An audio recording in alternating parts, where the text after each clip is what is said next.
Hello, everybody. Welcome back to the Mr. Article podcast for again. You must get sick of death of me this week so far. 4 nights on the trot. But finally, it's officially announced. The worst, again, one of the worst kept secrets in Arsenal's football this transfer window. Another signing, Brazilian Gabriel from Lille, up to £27 million. A fee was agreed, plus add-ons and all that. On a Well, they haven't said how many years, but a long-term contract, so it's got to be at least 5 years itself. But yeah, finally announced. Obviously, I've got Richard here, and Sam is just in the backstage. Here he is. How you doing, Sam? I'm all right. Hello, lads. Good evening. All right. You guys all right? Yeah, not too bad. You guys all right? Yeah, good. Yeah, literally just started, and I was going into obviously the ins and outs of. It's like it feels a bit better now. The news has finally come out, hasn't it? I mean, it's like what was going on? You know, it was getting stupid, wasn't it? It was like the worst kept secret, as I was saying in the group. Like the worst kept secret getting dragged out for the last how many weeks. But yeah, it's officially the way they did it. I like the way they did it as well. I think that was why they did it a little bit different as well, because I think everybody knew he'd signed. It wasn't really a surprise. And I think they needed to do something a bit different to announce it, didn't they? Just to make it a little bit more fun. And I thought they did that really well, actually. I said it on the video I did earlier on today about it. I thought the video was brilliant, actually. What a different, novel way of announcing a new signing, wasn't it? It's not like the standard thing that other clubs seem to do. We do try and do things a little bit differently when it comes to that sort of thing, don't we? And that today I thought was brilliant. So, well done to the Arsenal social media team for coming up with that and executing. And obviously the players that got involved in it as well. I thought it was brilliant. So I really enjoyed that. It was good. It was good to watch. We knew what was coming, didn't we? It wasn't a surprise when they started talking in Portuguese at the beginning. It's like, well, obviously it's going to be a Brazilian who can't speak English very well. I wonder who that might be. So, but it was clever. It was brilliant. I enjoyed that. So well done Arsenal for that as well. Not only for signing him, but for announcing it in the way that they did, because that set the standard now, isn't it? When any signing now that either we make or anyone else makes, they've got to come up with something better than that, haven't they? Which they're going to struggle to do, I think, because that was top quality. That. Yeah, it was very good. It was very good. Yeah. I think I like how David Luiz really took control as well, in the sense of obviously Gabriel popping up, going. I felt really nervous. I used to use you as character in the FIFA or Pro Evo or whatever, and had a little running joke of that. Like, no, we're here for you. You're part of the family now. What impressed me as well was the fact that you can clearly tell from that video how much respect everybody has for David Luiz. And he's kind of the leader of the group, isn't he? Not necessarily, he's not captain of the team. I think he maybe should be, but he's certainly the leader, isn't he? They all respect him and look up to him. And I think he's a very important part of the squad. Whether or not people think he should be playing every week or not is a separate issue. But I think in terms of his importance to the squad, especially these young players, they all look up to him. And I just feel as though he's so important for this. If this is going to be his last season as a player with us, which it looks like it probably will be, it doesn't matter how often he plays or not. The influence that he's going to give to everybody else in the club, all the other players, the young players coming through, he's going to help this Gabriel settle in, isn't he? Because him and he knows it, him and Willian already, so they're going to help him settle in. And I just think it's important to have. You need to have experienced players as well, don't you? It's nice to have great young players, but without that experience to guide them and help them along, they're going to struggle. And I think we've got a good balance now in the squad between experienced players and young players, and we just need a couple more in midfield, don't we? Just to fill the squad out a little bit stronger in midfield, and then I feel that we're ready to go. And I mean, really ready to go. I think Man City and Liverpool need to look over their shoulder a little bit, because we're coming for them. If we get these two midfielders, not at this moment, I think we do need a couple. And if we get the two midfielders that we're supposed to be in the market for at this moment in time, deals that apparently are looking better every day. If we get those two, the guy from Atletico Madrid who we all know about, and the one from Lyon as well, if we get those two, then I really feel we're in business, and we're back, and we'll be back challenging again with that squad. But we'll see what happens. I mean, let's not get carried away yet. We haven't bought him yet, have we? Well, obviously, rumours are touching on the Lyon guy, or how you pronounce it. Apparently, we have made a second bid yesterday, and I don't know if it's been accepted or not, but we have made another bid. So we are being aggressive in that sense. We aren't just going, okay, one bid. Yeah, I've heard we're going for that one. I mean, Ideally, we get him and Partey, don't we? And that's the dream, isn't it? But if we can't get Partey, because it's a little bit more difficult maybe to get him possibly. If we don't get Partey, but we get this Aura guy, whatever his name is, then I think that'll be a great window actually. And if we get Partey as well, then we can have a party. And, just a tad. No, I think we'll be having a party in May if we get there.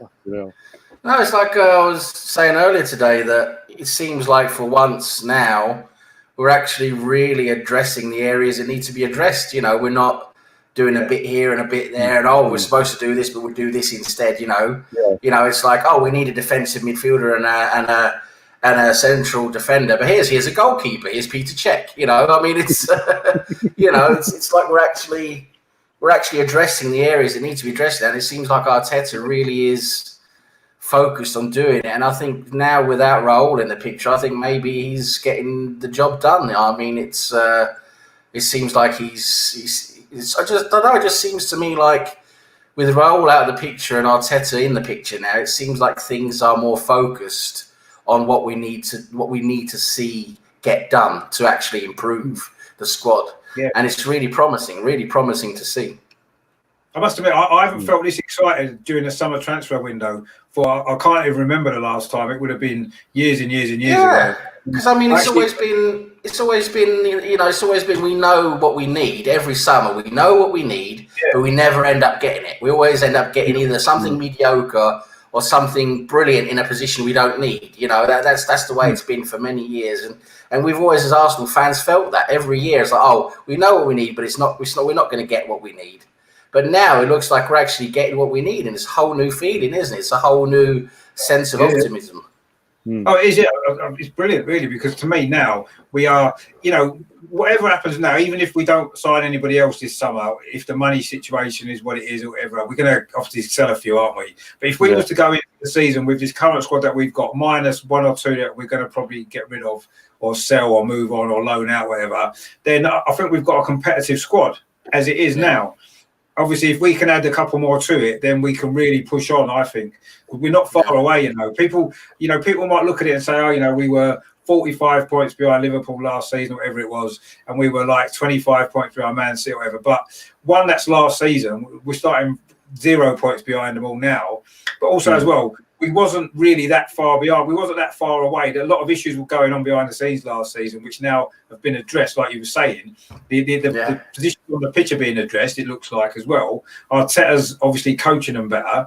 And I see no reason why that, we're not miles away now. We're not at all.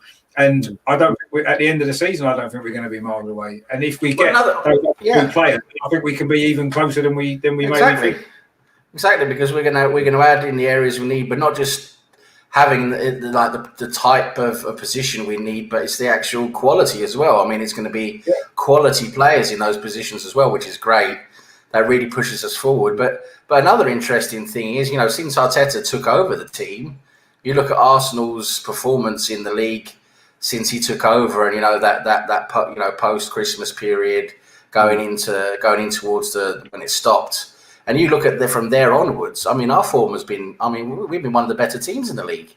So if you think from when Arteta took over, we are a much more competitive team. And now with these additions and the squad getting stronger and him getting the players he wants, he thinks they fit into his system, I think we're going to be a hell of a lot more competitive next season. I feel a lot more optimistic about next season, definitely. Yeah, you just got to look at it. When we've played the top teams, it's under Arteta. We've not only competed against them, but we've beaten them all, and we've beaten them all. Playing in a sort of system and stuff. That's brilliant. And I just feel that was one of our biggest issues. We used to get turned over time after time by Liverpool, by Man City, by Chelsea. Everybody used to turn us over, all them teams. And now we're competing against them and we're beating them. And that's not a full league season, is it? And we've got to do it against the smaller teams as well. And that's where we struggle when teams come to the Emirates in particular, get everyone behind the ball. We've then got to take the game to them and try and break them down. Even under Arteta, we struggled in some of them home games, didn't we? Against teams like that.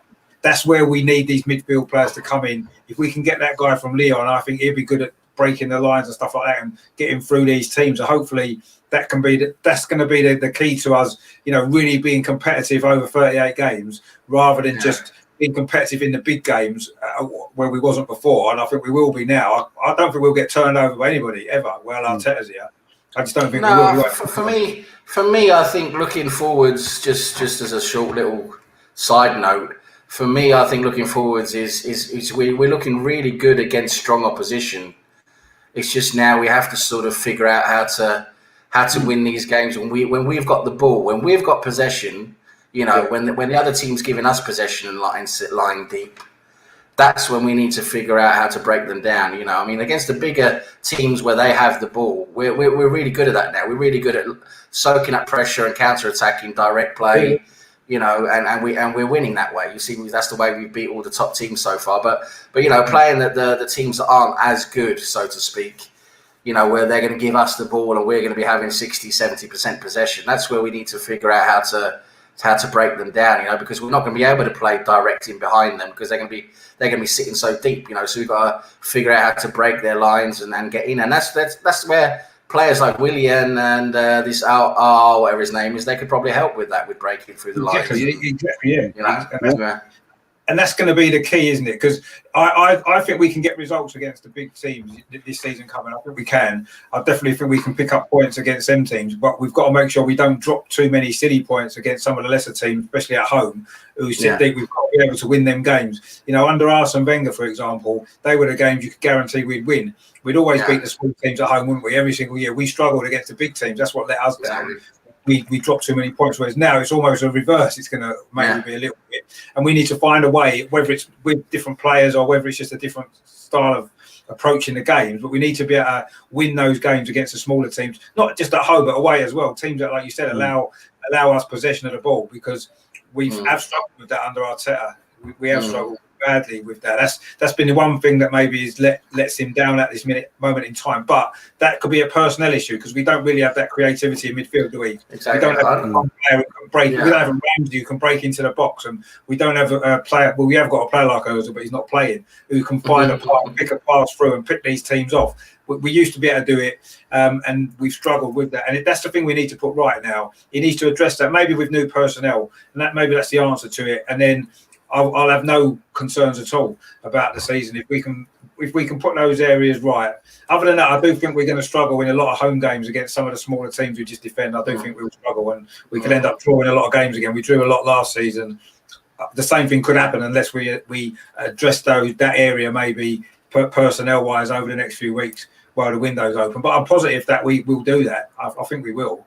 Yeah, I'm pretty hopeful that we can do that. And then we're excited.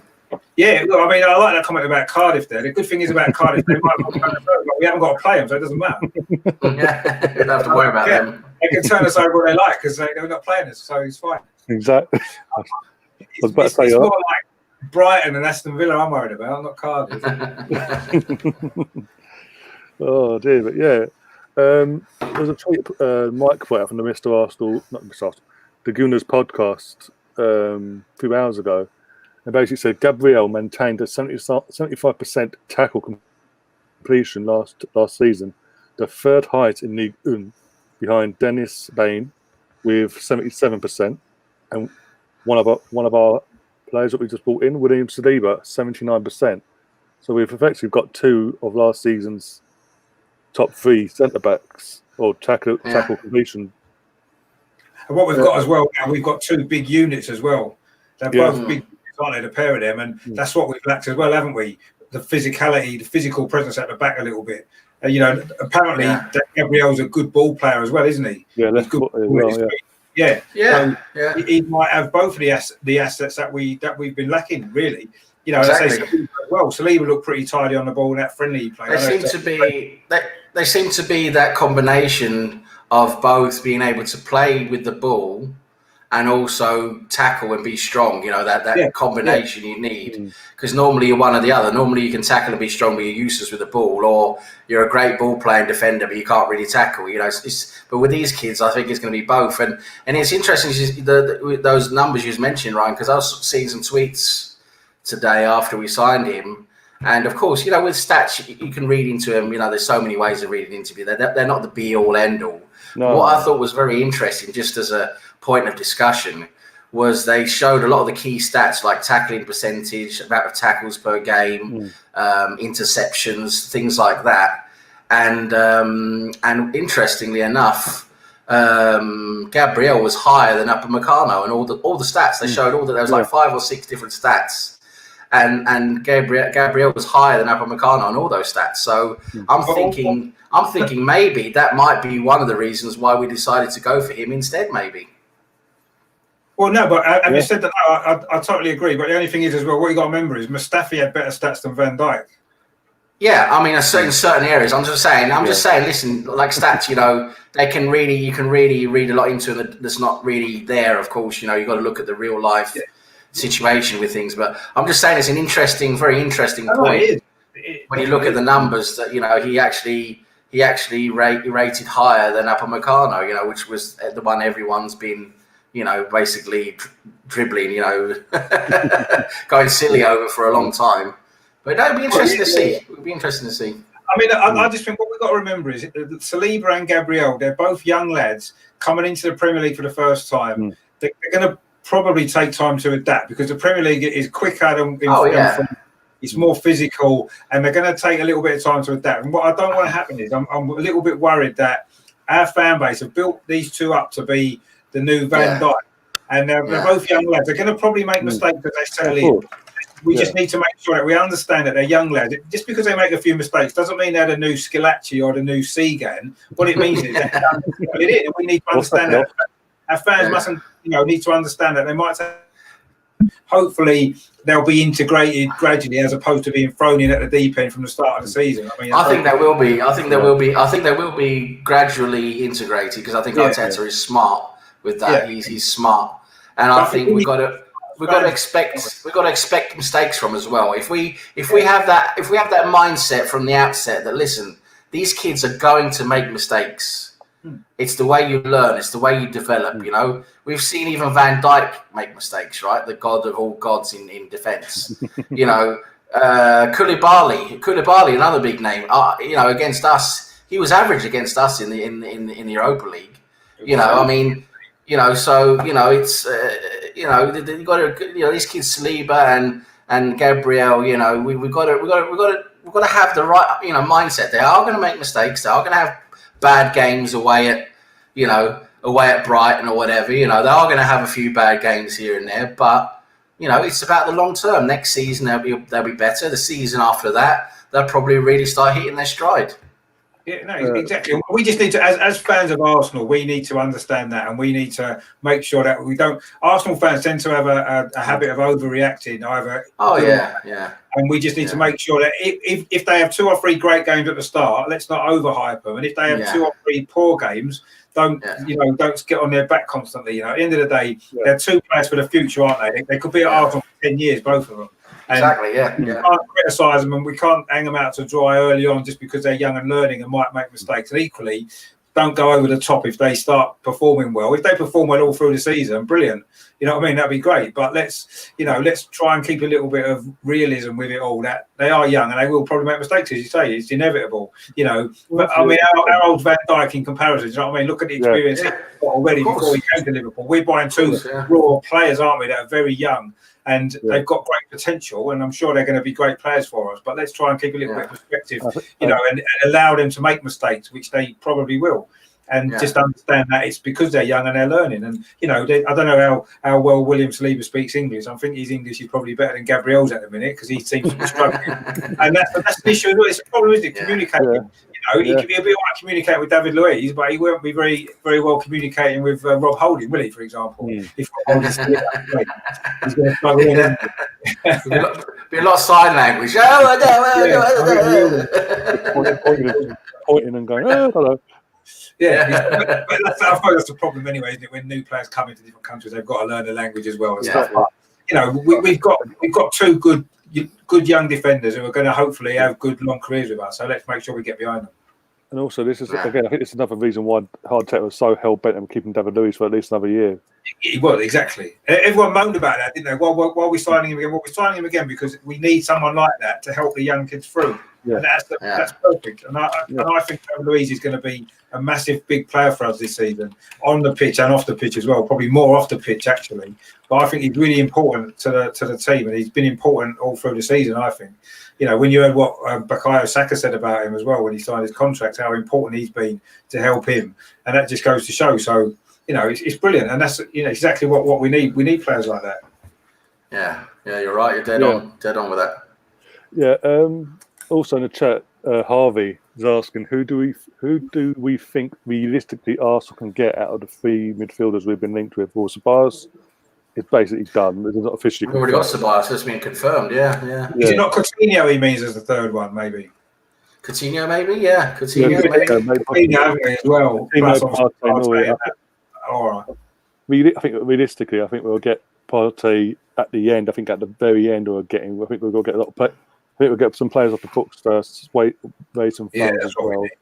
We've got to sell some. I think I've pronounced his bloody name. Will be announced. I think within the final few days before the season starts. But I think Partey will go down to the last knockings. I think.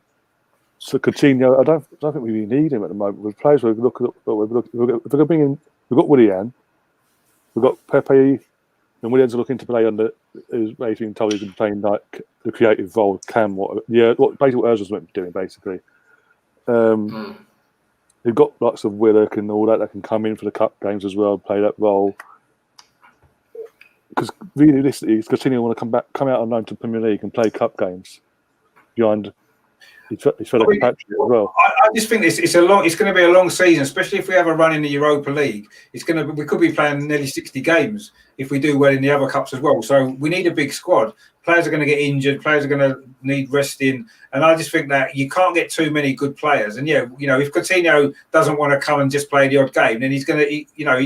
Everyone's got to accept that it's a squad, isn't it? And not the same 11 are going to play every game. It's impossible. Especially in midfield, we're going to be rotating, and we need to have players that can, if we need to rest Willian, we need someone who can come in and do a job similar to what Willian can do without weakening the team. If Aubameyang needs a rest, we need someone who can come in and do a job that isn't going to really massively weaken the team. We need that in all positions, don't we? And that's what wins your trophies. That's what wins your big trophies. And that's what, if you have a long season, that's how you become successful. You can't become successful with 12, 13, 14 good players. You need 18, 19, 20 good players, and then a couple of others to fill the squad out as well, that hopefully you don't get to play much. We've had a few, haven't we, I suppose, currently, but hopefully we'll get rid of most of them. But you need to have that depth, don't you? That's what I know Liverpool don't seem to have actually that depth, funnily enough. They just seem to be pretty lucky with injuries, maybe a little bit more. But yeah, we'll see what happens, won't we? We do need to strengthen still in midfield, definitely. Certainly in quality and also depth as well, because we are lacking a little bit, as we've seen. We had El Neni and Xhaka playing in the Community Shield, and we didn't really have anybody else on the bench, really, did we? Willock, I suppose, that was it. So we definitely need numbers there, don't we? I know Willian wasn't available, but we need numbers in midfield, even if we sign 2 or 3, not necessarily first team starters, but we need some numbers in midfield as well, definitely, without a doubt. But if we can get the quality as well, then that's even better, isn't it? I've just put Harvey. Harvey and his cat. Yeah, and Harvey's gone retro today as well. In his kit. I'm retro every day. Oh dear! I'm getting sick of being called a bus seat now. It does look like a bus seat, that new kit. It just does. It just looks so much like a bus seat. Oh dear.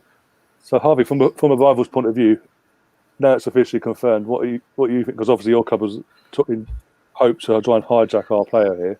So what are your sort of thoughts now? It's all confirmed that we've got this up and coming centre back, young and up and coming. Are you you've got a good centre back on your hands now. Yeah, I did want him to come to United, but obviously we couldn't get that deal done in time, which then makes me think that we've been going after Donny van de Beek for a bit longer than we actually did. But yeah, I think Gabriel to Arsenal does makes sense in quite a lot because they're now stocking up on a lot of Brazilian players. They've got that kind of thing going on now. And they do need another defender, and he probably would fill that role in. So Also, good not signing. just players. We've got obviously double win Invincible himself. Yeah, did you see that video clip they put out with the Brazilian thing? The Brazilian theme. There's it was Edu and Gilberto, and up to the boys Savinho, now. Savinho. Yeah. And guess what they missed? I wonder if you'll realise who they missed out.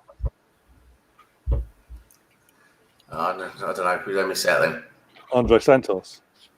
Well, come on, everyone missed him out. I mean, who remembers him? Well, even Mitchell just saying that. Come on, there. That's going to be on one of Mike's Who Am I quizzes, isn't it? That's what's going to come up there, isn't it? Yeah. Well, if it does, one of the clues could be something about the fact that he was caught speeding, wasn't he, when he was at Arsenal? Do you remember? Yeah. There was a big story. There was some game we was at. I can't remember what game it was now. I think it might have been Norwich. And all the Arsenal fans were singing Andre Santos. He drives when he wants. He looked quite promising. I remember the first couple of games. He scored a great goal at Chelsea, didn't he? Do you remember? Yeah. And I thought after that. He was shooting up that wing, and he's looking quite good. Then all of a sudden, we realised the guy was a headless chicken. He couldn't defend. He just couldn't play football, could he? Yeah. I don't know where that goal against Chelsea came from because he took that really well. Yeah. We've got a player here, and then he clearly didn't. But anyway, we've done that a few times, haven't we? There's been a few down the years that we've had like that have maybe started quite well, maybe had a couple of good games, and then never really fulfilled any potential after that and just disappeared off the face of the earth, didn't they? We've had too many, probably. Let's just hope that some of these new signings and the young players that we've got now don't end up going the same way. Yeah. It concerns me a little bit about Gabriel, the fact that up until maybe 2-3 weeks ago, most of us hadn't even heard of him, let's be honest. I don't care what people say. Most of us had never even heard of him. He played 34 games for Lille last season. He only played about 52 career games in his whole career. So he basically was unheard of. So all these people say, he's a brilliant signing. Nobody really knows how good a signing he is, let's be honest. No, it's just promising. That's what I'm saying. It's promising. Yeah, the fact that a lot of clubs wanted him is a good sign. And Arteta targeted him particularly. He wanted him because he fits the profile that he's after. So that fills me with confidence. But let's understand that, a month ago, no one had heard of him. Oh, yeah. And of course. That's what I'm saying. People were getting out because we hadn't made the signing. We hadn't announced it. It's like, well, we don't even know anything about him. I don't really know much about him at all, other than he's a big dude. So we've got to set the expectations right, haven't we? He's a talent. He's shown a lot of improvement during the season, and he's a talent. And we've got to take it for what it is. He's an up and coming player. He's not going to come in now and do the job right now. I don't think. We're going to have to accept he's going to make some mistakes, and hopefully in a season or 2 or 3, he's going to show us what he's really made of. And don't forget, we've got Pablo Mari as well, who's a similar sort of player, left-footed centre-half, ball-playing centre-half, who had a couple of games, didn't he, before he got injured. So I think that between the two of them, they'll probably rotate a little bit. I think Mari, when he's fit, might play a little bit more this season as Gabriel adjusts. But we'll have to see. I mean, if Gabriel comes in and sort of storms it, then fair enough. Do you know what I mean? It'd be brilliant. But do you think we'll play?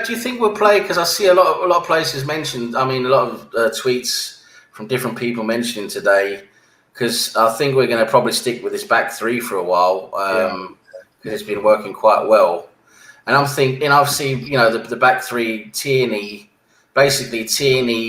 Saliba and Gabriel. That is going to be the back three, like in a couple of seasons. I think Tierney is really, really good getting forward and whipping crosses in, isn't he? So the wing back role for him would be perfect. So now we've got centre backs. We could actually have, at this moment in time for this season, I suppose David Luiz is probably going to play to add the experience. Then we could have Saliba one side on the right, and then on the left we've got either Gabriel or Pablo Mari. That'd be the back three for me. And then you've got obviously Tierney as the wing back on the left hand side. On the right hand side, if we keep Bella in, then he'll be good there, or Maitland-Niles, whoever that might be on that side. And then we then have the midfield, whoever we get in midfield, to do that. But I don't think necessarily Tierney's going to. I think Tierney was only there filling in, wasn't he? He did a great job. Yeah. But he's more naturally good at going forward, isn't he? He has exactly. We need him going forward, like you say. We need his crosses, don't we? We need him in the attacking third, don't we? That's where he adds a lot of extra. And while he's a great defender and he's done a great job there, the fact that we've bought 2 left-footed central defenders this window suggests to me that Arteta wants to have a central defender playing there as opposed to a left back, no matter how good he's been. And I think you can understand why, because of the way he wants to play. And that's great. But we just need to maybe see how that develops over the course of this season, because I do think that, yes, we're going to start with a 3 at the back, but I do think that as the season progresses, depending on who we get in midfield, that he might actually change the system and we might be going back more to a 4 at the back later in the season, and maybe, getting an extra man in midfield if we've got those players. At the moment, we probably don't have the players to do that, do we? So, going forward, I think long-term, you can tell with the young defenders that we've got, and I think Arteta's long-term plan is to be playing 4 at the back. And then, going maybe with a 3 in midfield and then a front 3 with maybe 2 guys drop in, a bit similar to the formation that Man City played. Yeah, well, with 4 at the back, you see, we can seem to be playing a bit more attacking. We could, because we get that extra person in midfield. Maybe the central attacking role as well can go in there, and you think then maybe with 4 at the back, maybe that's a formation we're going to play against the teams that give us possession. Maybe we'll switch around a bit depending on who we're playing. That could be very interesting. No, and I think Arteta is going to be able to do that, and I think he'll coach the team for each individual game. And there will be some games when I think the 4 at the back will work well, especially maybe at home more so. And I think the 3 at the back will work better away from home when we can play on the counter attack like we have been doing in recent games. When we played Liverpool, Man City, Chelsea, and all that kind of stuff. So I do think we'll mix and max as we go through, depending on who we play. And Arteta can do that. He's not rigid, is he, in how he wants to play? I think he can be adaptable. It's just a matter of making sure we've got the players who can adapt as well, and that can.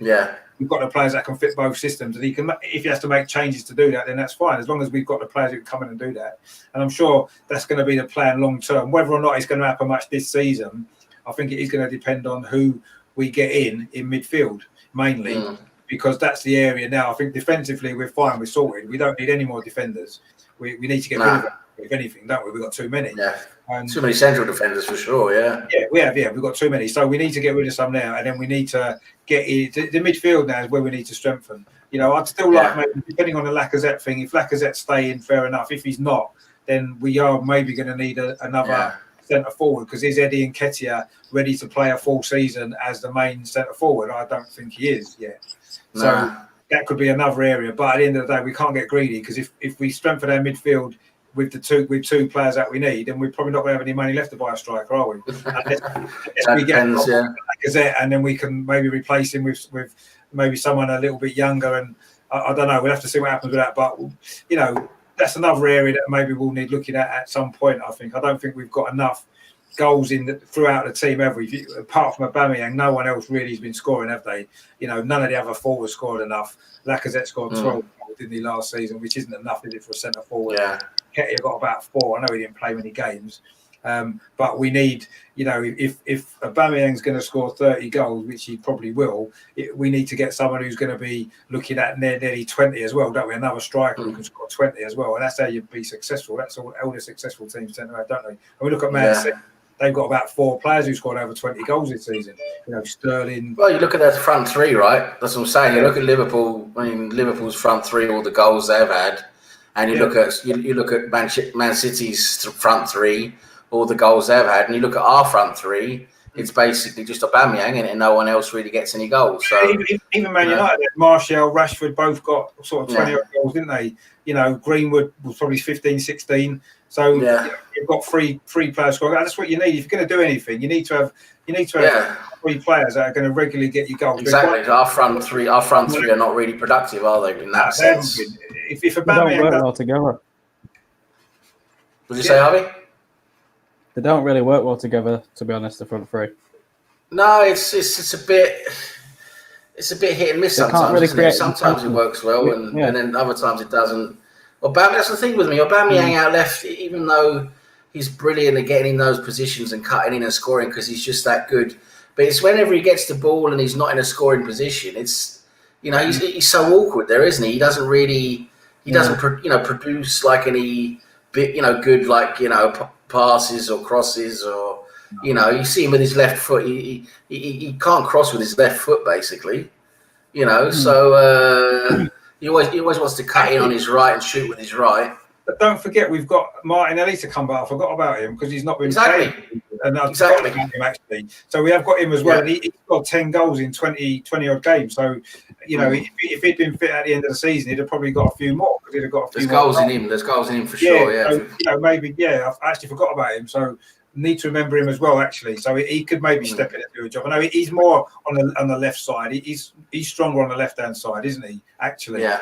Probably more so in through the middle, but I think he might develop if he develops his game. He could maybe play more as a central striker, perhaps as he. Yeah, I mean, he looked lethal in the middle, didn't he? I mean, when we played him in the middle, he was absolutely lethal, wasn't he? Yeah, he did it against lesser teams, though, wasn't it? Really, it was, against Nottingham Forest, he was great. Against Standard Liège in the Europa League, he was great, and games like that. But in the Premier League, he came in and he did a good job. But that was when he replaced Aubameyang when he was suspended, and he was playing from the left-hand side. And he did a similar job to Aubameyang. That header he got from that cross, I can't remember who it was against. That header from that cross, that was out of this world.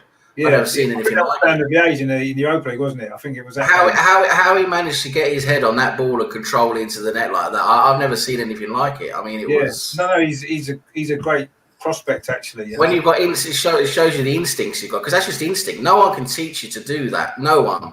No. On the training field, you either got that or you don't. That's instinct, and that kid's got it, Yeah. No, I've completely forgotten about him, actually, which I shouldn't have done because he's impact. Well, he's been out injured, isn't he? We're not going to see him. We're not going to see him until late October, or maybe not even. Maybe not even then. They're just talking about November, I think. They're talking about. I'm not expecting him to play much until maybe Christmas, if we're honest. Just because even once he's sort of fit, if you like, he's still got to build up to get back into the match. Yeah, it is a shame. But having said that, he's still young and he's got a lot of time. So let's just hope that he comes back stronger from the injury, because sometimes injuries can cause players to really struggle. We've had several, haven't we? Bellerin struggled, Holding and people like that. So let's hope he can come back from his injury strong, because he is going to be an important player for us, actually. I think, because he's going to give us goals. If he comes into the team, if it's as a sub off the bench or if he has to start games, you can think he's going to get you a goal. You're kind of confident he might score you a goal. Whereas some of the other guys, Eddie Nketiah, for example, as much as I like him, you're not always confident he's going to get you a goal. No, he's not. He's not the finished article yet, is he? I mean, he's still improving. He's a good finisher, but for me, it's like in build-up play. He seems to be a poacher. He seems to be someone you put on the front line to get goals. He's at the header.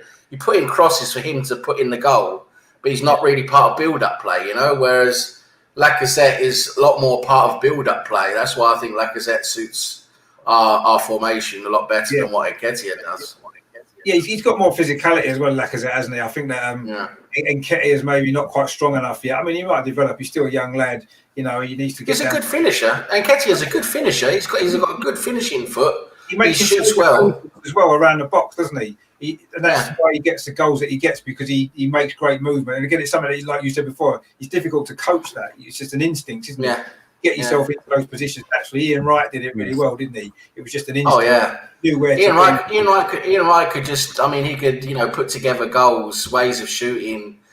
People never seen before. He could. That was an instinct. He knew where the goal was, no matter where he was. He could have his back to the goal.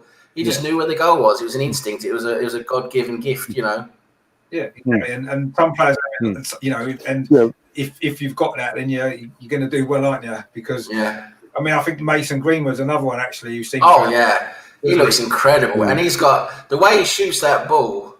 Wow, I mean, he generates so much power with that shot of his. It's amazing. He's a big talent, a big talent, and he's another kid to watch for sure.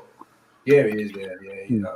I can see him, and if when Martinelli's fit, I can see them two being two of the best young strikers in the Brownie's got a good suggestion. Charlie Nicholas is now free, so we could bring him back. Champagne Charlie. Let's bring him back in the team. Why not? I'd rather have Matt, if I'm honest. Yeah, Matt Letizia, what a player he was. Oh, wow. It is. Wow.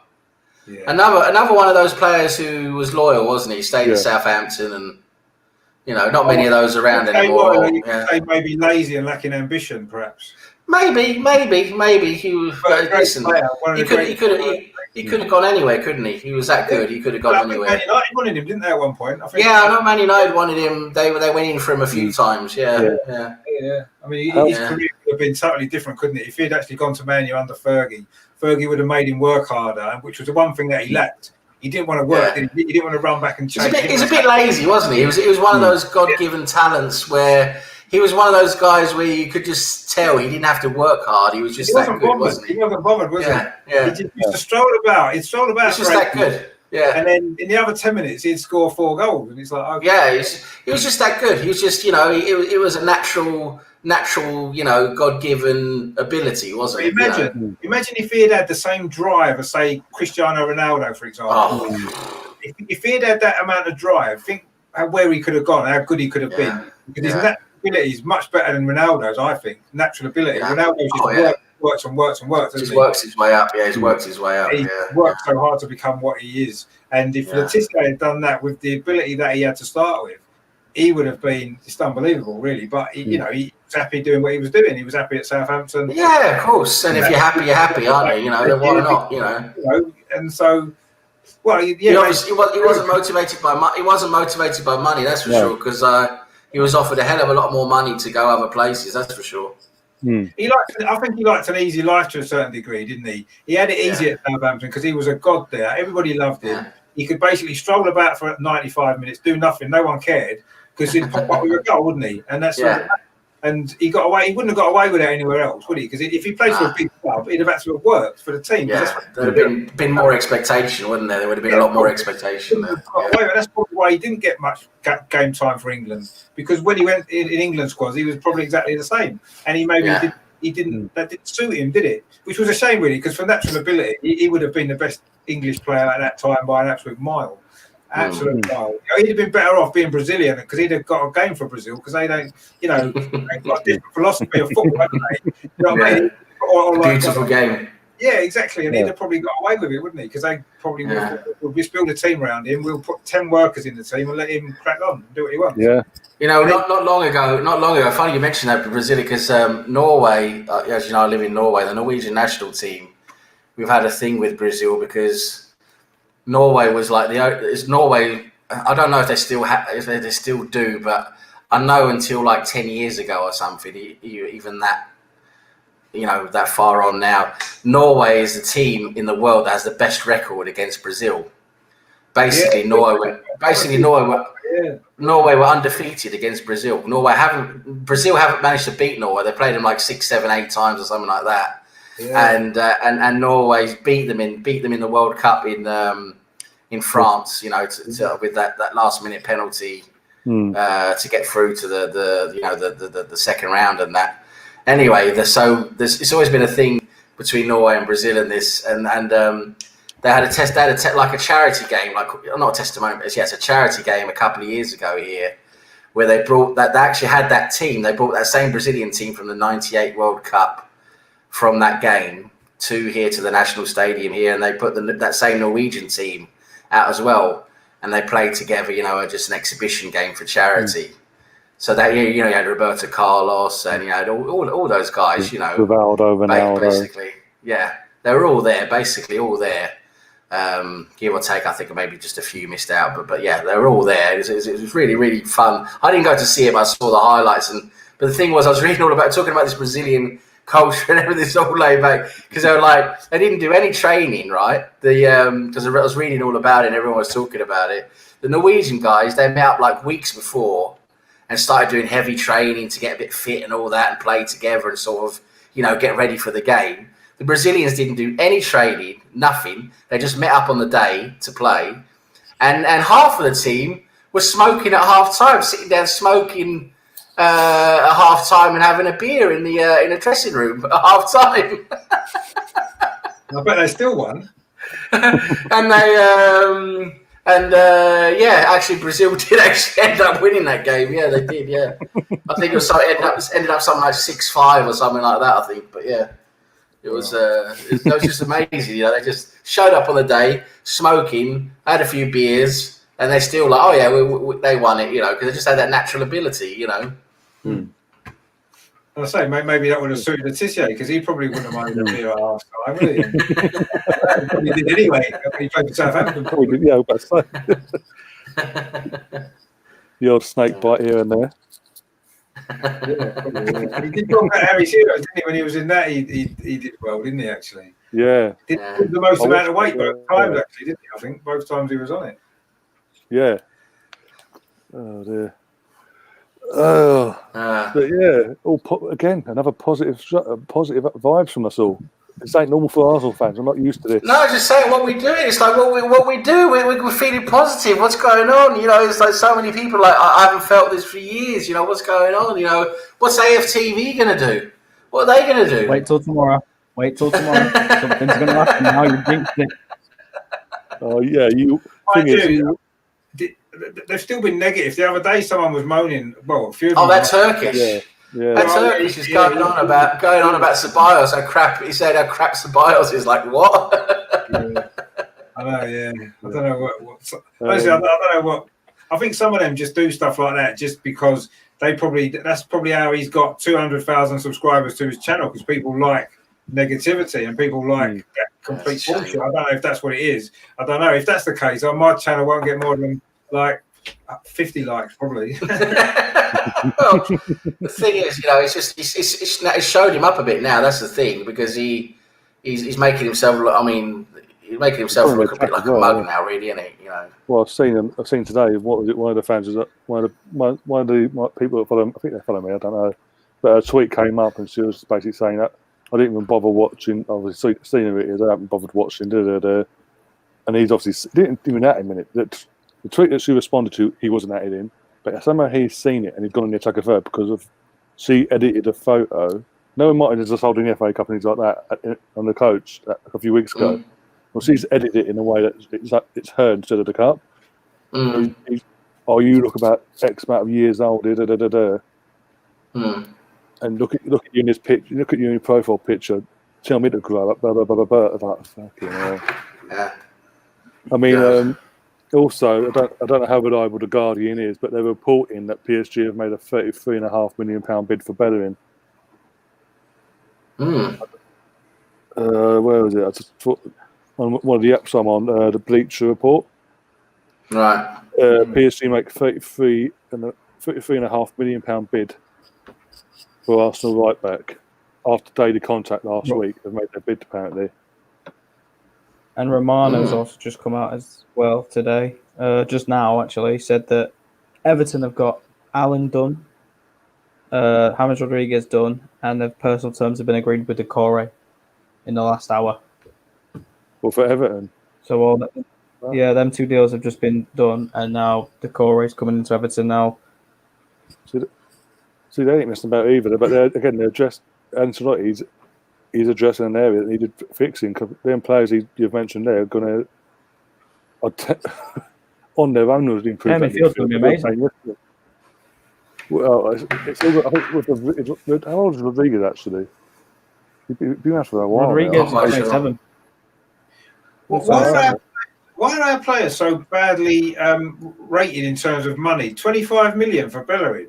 That seems 33.5. Is it? Yeah, 33.5 is what PSG have offered apparently. Oh right, okay. It's just that seems about right, doesn't it? Because he hasn't been brilliant, has he? I mean, that seems about right. Anything over 30 million would probably be fair. Bellerin. I mean, he's had a lot of experience, isn't he, in the Premier League? He's played a lot of games for Arsenal. He's a full international footballer. He's won a lot of trophies. So to me, he's worth a lot of money, I think, for how much right backs go for. I know it's not the most expensive position to put in your team, is it? Your fullback areas, but you got to think. Kieran Tierney was 25 million, and he had less experience than Bellerin. So you got to say Bellerin's got to be worth at least 30 million, 35, haven't you? On that basis, that's what we should look for. Same with Maitland-Niles. I mean, Wolves come in with a pathetic 20 million they bid for him. 15. Maitland-Niles is a young. Well, 15. That's even worse, isn't it? You think he's a young lad. He's got quite a lot of experience when you look at it in terms of, you know, he's won trophies with a club, this, that, and the other, and you know he's got to be worth 25 million, hasn't he? Surely. Yeah. You know what I mean? And I just think some of our players seem to be very underrated in the transfer market. I don't know why. You know, just look what Harry Maguire went for. 85 million or whatever it is, you know what I mean? And then Rob Holding, you can't tell me he's much better than Rob Holding, because I don't think he is. I've got to be honest, I really don't think he is. And if we were to sell Rob Holding now, we wouldn't even get 20 million for him. And you can't tell me Harry Maguire is 4 times better than him, because he's not. He's not better than him at all. It's just our players are just so underrated. The thing is, it's Man United though. Man United overpay. They always hear the United, and they hear them sniffing about it. They'll up the price loads more. And yeah, they always do it. But then Man United need to make a stand and say, well, we're not paying 85 million for him because he's not worth that. We're paying 60 million at the most. Yeah. That's it. And Leicester would have sold him for 60 million. You can't tell me they wouldn't have. They'd have snapped anyone's hand off. For 40 million, he's that crap. You know what I mean? Snap your hand off, 40 million. So Man United didn't have to pay 85 million for him, did they? They could have said no. They could have still got him cheaper. There's no way Leicester would have got some decent money for him. Absolutely no way they would have done, because they would have known that he's not that level. He's not that top level player, is he? I mean, we've just paid what? How much did we pay for Gabriel? Was it 35 million, wasn't it? 27. 27. Oh, yeah, 27 in, right? For Gabriel, he's 21, 22 years old. You know, I'm not comparing him to Harry Maguire because I've not seen him play, but potentially for the potential that he's got for 5, 6, 7, 8 years, you know, Harry Maguire's not going to get any better, is he? In fact, he's not going to get playing prison football, is he? Let's face it. Sort of Harry Maguire's. Well, we did pay for kind of like a footballer and a boxer. Yeah. We got a footballer and a boxer put together. With Harry Maguire, as we've touched on, because of his age, he's sort of barely a footballer, is he? Barely a footballer, really. Well, as I was saying, with Harry Maguire, because of his age, he's sort of peaked already, if anything. Where with Saliba and Gabriel, they're like 20 or 19 and 22 respectively. So they've still got a few years to learn their trade and improve. You think about it, Arsenal fans moan about us paying 30 million for Mustafi, right? Which it was a lot of money for Mustafi, although I don't think he's as bad as people say. But imagine if we'd paid 85 million for Harry Maguire. Imagine the reaction of the Arsenal fans to that. That's you know what I mean. When we moaned about paying 30 million for Mustafi's better than Harry Maguire. I'll tell you that right now. At the moment. Harry Maguire. I've been playing centre back for the last 2 games. I'm better than Harry Maguire. I've never played with him in life. Yeah, I mean, there's a bit of a cock up that one. I mean, yeah. And this whole Van der Beek thing, I mean, I don't get that either. It's just quality player. Don't get us wrong. Yeah, it's a quality player, but yeah. He's a good player, but you don't need him. I mean, Man United don't need him. Yeah, where's he going to play? That's the issue, isn't it? Where's he going to fit into their team? By the way, I don't know. Change the formation up as well. What's Ryan? US Open, Andy Murray was 2 sets down about an hour ago. He's come back and won the match. Has he? B2, yeah. What a legend. I love Andy Murray, by the way. Against who? Against that Japanese guy. I can't pronounce his name, but he's up. He's been on the circuit about 3-4 years. Yeah. Okay. He's like 15th in the rankings, apparently. Whereas obviously Murray, because of his injury, he's like 115th in the world. He hasn't played a single match properly until last week in the pre-US Open matches because of COVID. If he can get fit, I'll tell you what, he can get back into the top. You know, if he can get himself fit again, I know it's going to be difficult for him to do because he had to give up playing completely, didn't he? A year or so ago. So if he could get fit, he's still got a chance. You know, because let's face it, no one else has come through, have they? It's still just Djokovic and even Federer's still knocking around. He's got to be like 40, hasn't he, nearly? Do you know what I mean? Yeah, he's got it on now, yeah. No one else come through. If Andy Murray is good enough, if he can just get himself fit, he's got a chance of winning some more big trophies again, isn't he? More honour, definitely. Oh, definitely. Anyway, just to move on. The next 6 months are crucial in his career, see where he recovers properly or not. How his fitness is going to be, I mean, that game's good for him actually playing a 5-set match against a good player coming through. Well. That's good for his fitness. Actually, that'll be a good test because he's not really done that, has he, before? Every time he's played a long game previously, he's lost because he's just run out of steam at the end, hasn't he? So that's good. So I'm good luck to him because I hope he does comes back because I really admire him as a sportsman actually because it's the best British tennis player ever, I believe, in my opinion. He is brilliant. I love him. Yeah. Tim Henman. Bring up old Tim Henman. Oh, God, don't Well, start- Tim Henman was all right, wasn't he? He was just a bit shit, wasn't he? He was just a nice guy and everything. Yeah, just a bit. He was like Harry Maguire, wasn't he? Oh God, tennis equivalent of Harry Maguire. He was a Harry Maguire tennis equivalent of Harry Maguire, wasn't he? Minus getting thrown in prison for bribery and all that. Minus that. Well, But other than that, I was just meant in terms of ability, really. yeah. No, before we move on, Winston says in the chat, we could win the treble 5 years in a row, and the likes of Turkish would find something to moan about. Yeah, it was something wrong. It'd say, well, we lost one game in the season, so that's terrible. Yeah. And he'd have a big show about it, and his show would get like 500,000 views because he ran on about some shit. It'd be negative over something positive, yeah. Yeah, but I will say this about him: he's got a lovely beard. He has got a very good beard, and that's quite important actually. So I'll give him credit for that. He talks shit most of the time, but he's got a great beard, so that's good. Yeah. And Russ says, It makes up for it a little bit in my mind, a little bit. yeah, and Russ is saying if we sell Bellingham, at least we've got Cedric. And Cedric getting that bad. Everyone's slagging him off, but he came on the other day against Liverpool. He had to sub in a few minutes this and the other. So He's a good backup player. I think he's good, Cedric. I think he's all right. Defensively, he's a better player than what Bellingham is defensively, and also to come on against the best team in the country as well, shout his shield or whatever, and take a pen and have the confidence to do it and score it against one of the best keepers in the country as well. That's, well done. Yeah, So, I like Cedric. I think he's decent. I don't know. He's not useless, is he? Come on, that's a bit harsh, isn't it? Yeah, that's why I said what I said just then. He's not useless, is he? He's all right. I quite like him. He He was a nearly man, Winston. Yeah, he was nearly good, and he wasn't. So I do remember that semi-final he lost to. I think it was Ivan Isavic, wasn't it? Or 2002 or 2001. Yeah. It was rain delayed. If it wasn't for the rain delay, he would have probably won. It got delayed, and had to come back the next day. Yeah. He lost his momentum, and he lost. But that was maybe his year that he could have won it that year, maybe. So he probably was a nearly man, actually.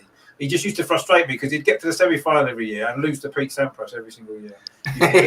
Sampras had his number. Yeah, Sampras. And it was like, Plus is saying apparently David Ornstein has tweeted out that if Bellingham is sold, Ainsley will be first choice right back or wing back. I'm not sure if he will actually. I don't know if he will because I think Cedric will. I think Maitland is more likely to play on the left, isn't he? The left wing back maybe. He's had a good hasn't he? Played some good games there, so he might be play all over. Yeah, he can play all over. That's the thing about Maitland. I was going to put him anywhere. Yeah. He's probably playing goal actually if you ask him. Probably, yeah. You ask him, yeah.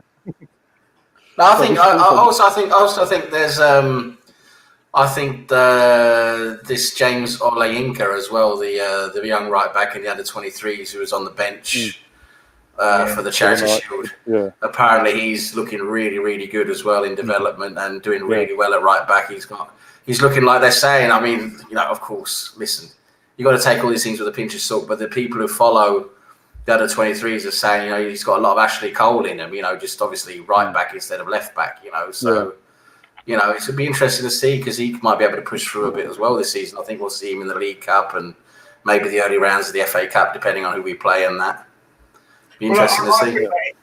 If we're going to sell Bellerin, if we do sell Bellerin, then Arteta will maybe. The reason why he might sell Bellerin is because he knows the potential that kid's got. Yeah.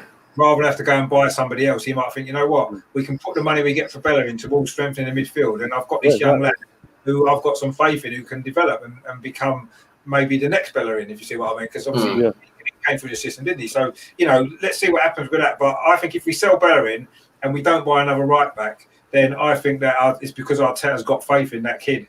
If Arteta's got faith in him, I've got faith in him. Just on that basis alone, really. Richard, can you tell the rest of the Arsenal fan base, because we know what's going to happen as soon as that Bellingham is sold? Oh, what are they doing? These are the Arsenal fan base, by the way, that slags off Bellingham week in, week out. Oh, what are they doing? The idiots. At least he'll be happy, won't he? If we sell Bellingham, he'll be happy for a while, won't he? Because he doesn't like him anyway. So, Paris is perfect for Hector as well. He's perfect. He can smoke cigarettes. Go to fashion shows. Won't get judged. Oh, I love there's it. no downside from his point of view, is it? It is the perfect city for him, isn't it? Paris. Oh, definitely. He'd Oh, fit in yeah. well there, wouldn't he? Actually, He'll suit Paris down to the ground. All his clothes and his haircuts and cigarettes. Oh, he'd love it. Maybe What do you think about Rakitic? actually, I think he's still got a lot to offer us, but this could be a good deal. Maybe if we can get enough money for him, 30 million, then maybe do it and put that 30 million to get in Thomas Partey. Then it's happy days, isn't it? Rakitic, is that what you said, Harvey? Yeah, he's gone back to Sevilla, hasn't he? Yeah, but I'm saying, what would you take him at Arsenal? Like, because £1.5 million to get him for some like 1-2 years. Well, he didn't look great. I'd tell you what, he didn't look great at Barcelona, did he? I mean, the games I saw them play this season was about 5 or 6 games. He didn't look great. I don't think he fit in there very well. I think his age just caught up with him, and that's why he's they have to let him go. Again, I think that's the same as Luis Suarez. Yeah, it is what Arteta it is. knows him, though, doesn't he? Arteta knows him, so that he could do a job maybe short term, couldn't he? Possibly. Player I want is Goretzka. I want that Goretzka from Bayern Munich. Whoa, what a player! Don't say that. Don't say that. Nitesh might be in the chat. What a player! Oh god, yeah. I hope Nitesh is not here. But I tell you what, Goretzka. Wow, what a player! I mean, he's something else. What do they? He is something else. What do the Bayern Munich feed their players? Because every player that turns up there, stick thread, and all of a sudden in a few months they're built up brick houses. He's amazing. He's good defense. He's as good defensive as he is with the ball as well. I mean, he's so good. Special diet. Yeah, the Germans, their program, their special diet program from the post World War II period. They're all ripped, aren't they? All their players are, aren't they? You've seen them. All the women were suddenly men, weren't they? In the Olympics. Exactly. Yeah. But that's just normal now, though, for 2020, isn't it? That's just like normal life. Yeah. We've all become German. Who would have thought it, eh? Bayern Munich, got to hand it to Bayern Munich.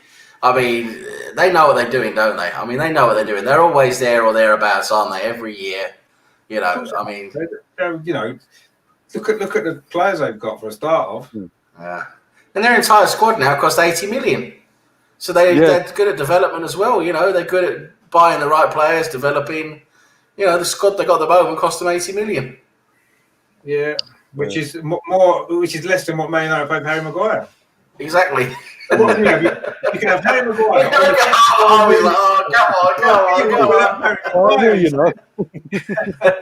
Bayern Munich, we'll have Harry Maguire instead.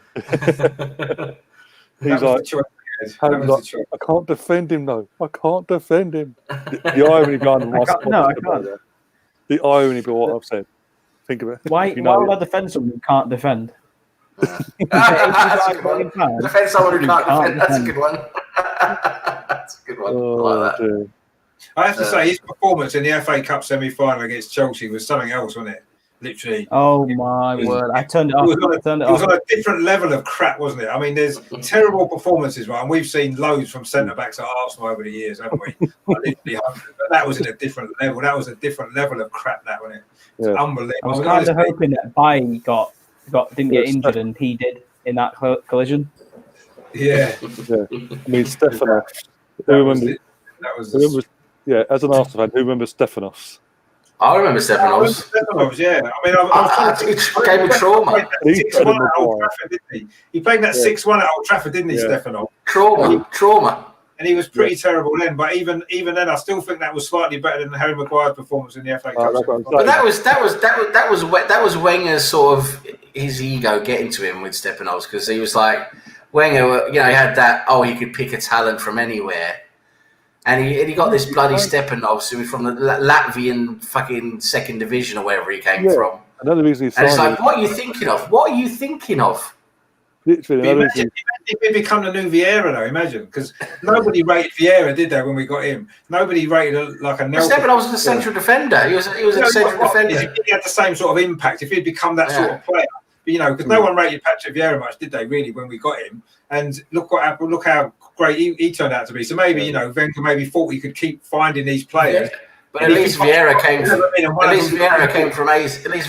from AC Milan though, and he wasn't getting a game though, was he? No, he was young. He was young, wasn't he? He was young, but what made Wenger sign him is the most ridiculous story ever. But it's true though. Keown, Ray Parler, Adams, and a few others. But what literally is watching the game he was playing in live, and they're taking the piss like, oh, he's fucking fantastic. Yeah. Wenger overheard them thinking they're being serious, and he signed him. I'm like, that can't be true. No, that's not true. Keown's adamant that's true. Well, Wenger's out soon, isn't it? So we better find out because hopefully he might. Wenger. He was one of the players Wenger wanted to bring in early because he knew about it. He'd already known about him for a few years. He was at Milan, and because he'd gone through, a few good academies as well in France. So he knew about him. He knew about him.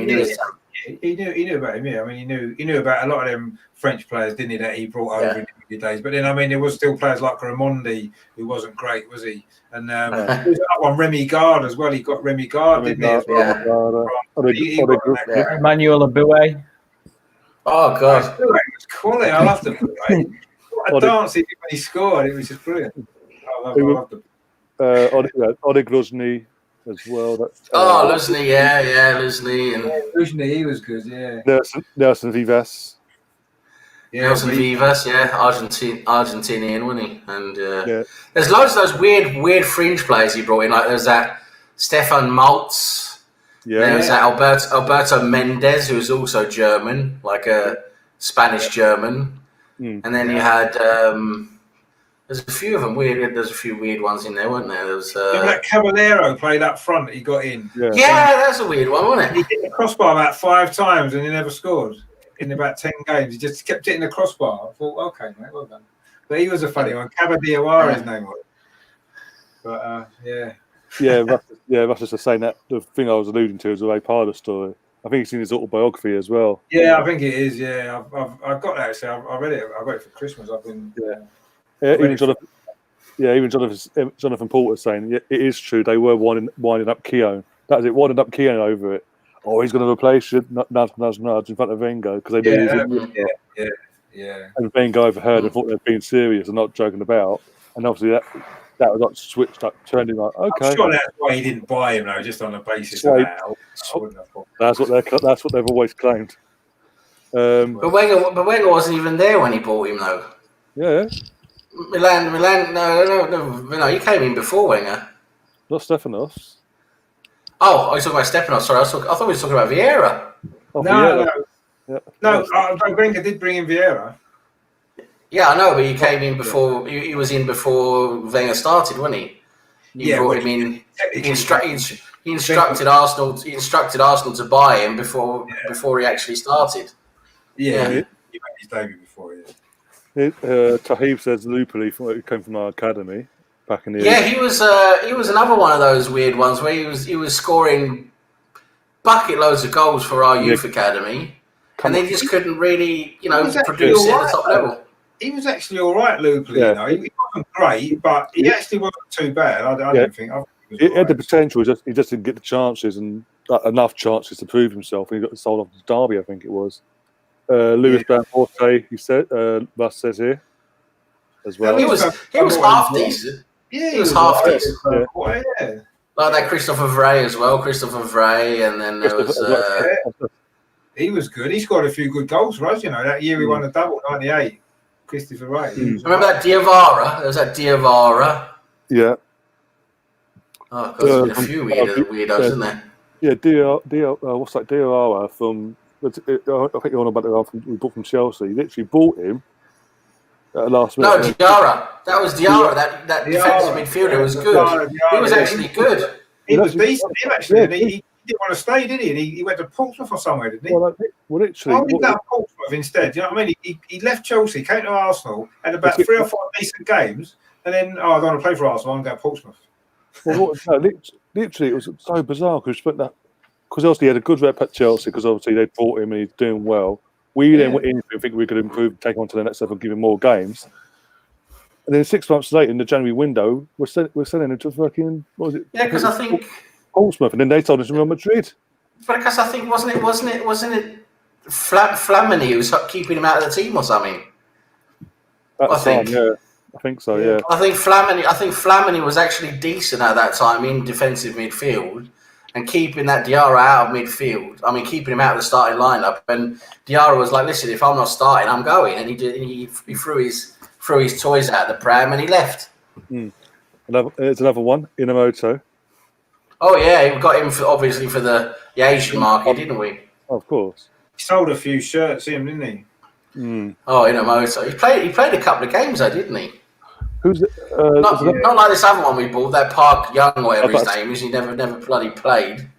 Yeah, but I say bought Park, gave him number 9, never played, and then dropped it to number 30, squad number, and then sold him anyway. But again, he bought it from Monaco. He had a decent rep of scoring goals. Never fucking played him. And that was on the back of that was on the back of the 8-2 defeat that we had. Literally 24 hours later. And then there was a Diawara, not Diarra, those guys you guys mentioned, but there was a Diawara. We got him from France. He was another. I think he was a forward. I think. Yeah, he was. Yeah, he was. Yeah, but not very good. No, unfortunately not. But I mean, we're not the only club. I wouldn't have thought that's made. No, of course not. Of course made not. a few mistakes, and unfortunately, we worry about ours more, don't we? Yeah, all clubs should, but as you said, we worry about ours more because we're emotionally connected to our club. So, yeah, exactly. And we, I'm sure every club's had just as many poor signings as we have. I mean, even Alex Ferguson bought a few duffs, didn't he? Over the he had a few goalkeeping issues, didn't he? What was that one that let the ball through his legs about 4 times in one game? Was it Tahib something? Yeah, something like that. Yeah. Taibbi, their goalkeeper. Bloody hell. Yeah. Literally bought him to replace Schmeichel because he's just left. And remember the big flop. The big flop you guys had was Veron. Remember Veron? Yeah, he wasn't. Huge reputation. Diego Forlan wasn't that good as well either. Huge fee you got him for as well. You got from Lazio or something like that, wasn't it? Yeah. Veron. He was just a flop. He was just never flop. Did he? He was a good player.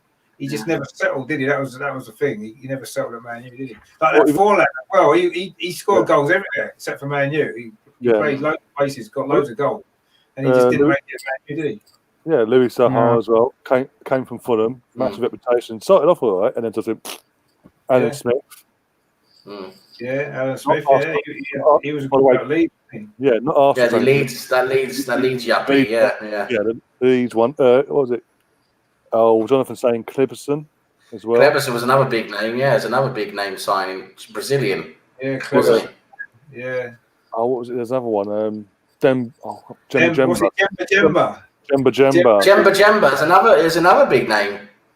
Well, it was quite a long name. Jemba. You don't get many of Jemba. Not just a big name, but a long one. Yeah. With lots of it's good scoring Scrabble as well. Jemba. No, I think now. Who else? Who's the because obviously you got rid of Stam and brought in Laurent Blanc. Then Ferdinand a few months later got his ban as well. Who did they? Oh, I can't remember they brought in though. Harry Maguire, 85 million. Yeah, there's that one as well. Yeah. Is that the time they started bringing Ferdinand after LeBlanc? Wasn't it? Was before, wasn't it? Was it before Blanc? Yeah, it was a few. It was in the same window, but a few weeks beforehand. I think. No, I'm trying to think now. That was only one of. Yeah, that's another big side. Rio Ferdinand, but he worked out though. He was decent. Yeah, eventually. But again, he did what Alan Smith did. And He's a bit of hard work though. What do you think? He was good Ferdinand, right? To be fair. Ferdinand was a good defender. Yeah, good defender. Defender, yeah. Pundit doesn't have a matter. Oh yeah. Marco Owen, when Man United signed him. Yeah, he didn't really do it much, did he, for Man U?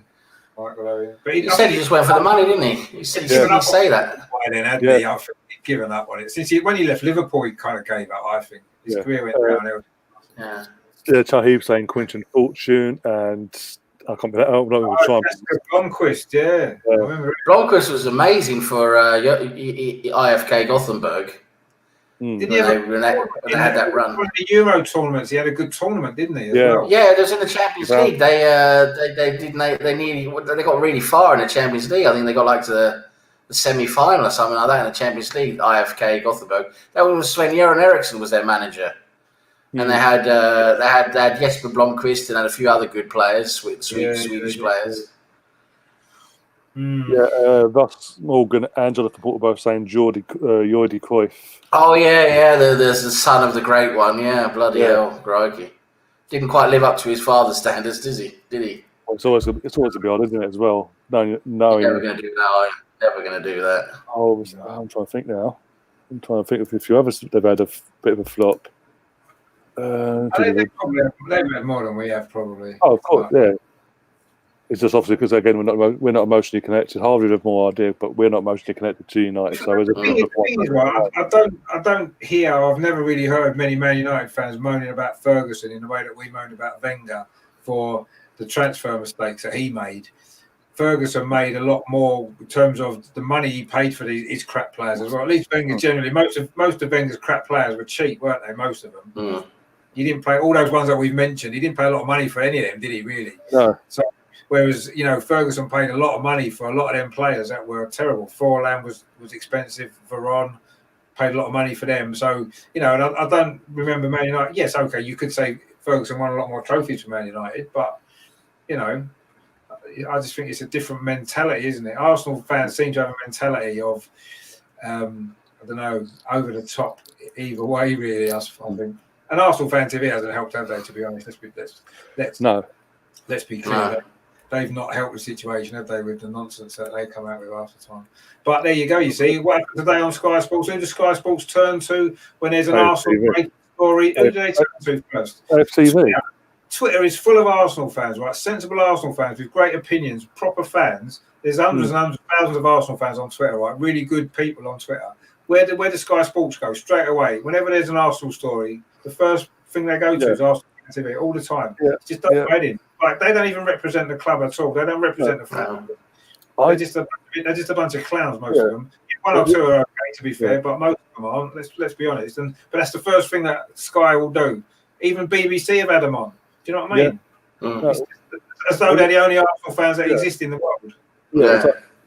Occasionally they reach out to Harry once in a blue moon, or Amanda, Princess Schooner. But most of the time, as you said, literally 9 times out of 10, they always go to them. If they're not, they only go to them other ones. If they can't get hold of anyone from AFC, I bet they go there first. And if they can't get someone, they'll go somewhere else. But they don't represent Arsenal. But it does seem like it. That literally, everyone else is like a backup choice. Yeah, exactly. They're always on first, aren't they? Always. And whenever there's a breaking story, it's like, come on. I'm not saying don't ever talk to them ever. Sometimes talk to them, but mix it up. Talk to other people as well, because they're not the only Arsenal fans out there. There's loads and loads of Arsenal fans that have got different opinions to them, good opinions and whatever, bad opinions, whatever it is. But let's at least get other people recognised as well, because there's so many Arsenal fans on social media now. We're probably the most representative club on social media, aren't we? Let's face it, we probably are. Yeah. I mean, Russ Morgan in the chat says Harry's on TalkSport quite a bit. Yeah, he is. Yeah, And TalkSport are willing to. They try their hardest to divert away from them unless they cause controversy themselves and have a fucking bicker. It's like, audience, let's get them in. But apart from that, it's what they always do. Actually, go to Harry and was it Hugh Wizzy as well? At one point, they had on. Yeah, gave him a job there, didn't they? Yeah, Hugh Wizzy was at TalkSport for a while, wasn't he? Yeah. Jonathan Porter says here, Ferguson left Man United with a worse squad when he left than what Wenger left us with. I was talking about this the other day, right? In that 8-2 game, when they beat us 8-2, right? At that particular time, they just won the league the year before, and they finished. That was the Aguero season, so they finished runners up 89 points that season. You went through that team that beat us 8-2. That was a terrible Man United team. I know they beat 8-2 on that day, but their midfield was Anderson and Cleverley. Do you know what I mean? That's the level they were at that particular time. They had Phil Jones was in defence, Smalling was in defence, I can't remember who the other defender was. Phil Jones. No, Evans. Johnny Evans. Johnny Evans was in there. Do you know what I mean? Their team was terrible. How they beat us 8-2 is another story. But that Man United team, and obviously the year after that was when Ferguson left, wasn't it? When they won the league again. Yeah, the following season. And that was the squad that they had at that time. So I agree with that. I think that they were in a mess. And I wonder when Moyes came in, he struggled. And I wonder everybody since has struggled because they haven't been able to. He left them in a total. The squad. He managed to get 20% extra out of everybody, didn't he? That was what he did. And they did win the league a couple of times at the end that they were maybe fortunate to. I mean, Van Persie won on one of them, didn't he? The last title that Ferguson won, Van Persie basically won. Yeah. The goal that year. But Ferguson was quite good at that, wasn't he? He'd get one or two good players in with all the dross. And of course, as soon as he left them in a mess. Moyes came in. He didn't, what could he do with that squad realistically? Not really. It's almost like a Brian Clough scenario again, wasn't it? You've got a squad of players that are past their best. You're giving them to a manager who doesn't understand them, and you wonder why Man United struggled that season. And they got rid of him, didn't they? Quite quickly. I mean, imagine being a manager who comes in after Ferguson. Yeah, I mean, you're doomed. You're doomed anyway, aren't you? I mean, there's no way you're gonna. Exactly. Imagine being the manager that comes in after Wenger as well. So Unai Emery was in the same situation, and I'm not saying he was the best manager because he clearly wasn't, but he was always on a hiding to nothing anyway. Because unless he managed to have success straight away, he was always going to look a poor replacement, wasn't he? And Arsenal did the right thing by not bringing Arteta in at that point when they thought about it, because Arteta would then have suffered from that. When you're replacing a legendary manager that's won so many things for your club, you've got nowhere to go, can you? You can't match that. You're always going to be looked on as being a failure, aren't you? Pretty much, unless you have some amazing success. So Arsenal did the right thing by not appointing Arteta at that point.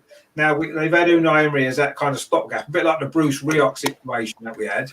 A stopgap manager came in, done okay. But what happened with Bruce Rioch? What was it? Was it because people thought he was just punching above his weight? I mean, what was it? Well, no, I think what happened was originally Arsenal had wanted Wenger that year after George Graham went, because he was tied in with that Japanese contract. They couldn't get him, so they needed somebody else. Bruce Rioch, he was a highly respected coach. He was not so much a big name, but maybe Arsenal felt as though they didn't want to maybe get a big. He'd done well at Derby, any or something like that, where he came from. Bolton, yeah. Bolton, yeah, Bolton. So he came in and he did okay in that season. He did all right. He got us into Europe on the last game. Now, apparently, what happened was he had a list of players that he wanted the club to buy, like a manager would. But because they wasn't going to let a manager take control of the transfers like George Graham had done, and ended up, having to leave the club because of the bunk situation, all that kind of stuff. So what happened was Bruce Rioch sort of said, I want to sign some of these players. The club basically said no. He felt undermined. We had a couple of poor results. He fell out with David Dean. He fell out with a few people higher up. We had a couple of poor pre-season results. David Dean said, you know what, I can get Arsene Wenger now. I'll be able to get him this season. So they said, right, okay, do that. So they got rid of him and got Wenger in.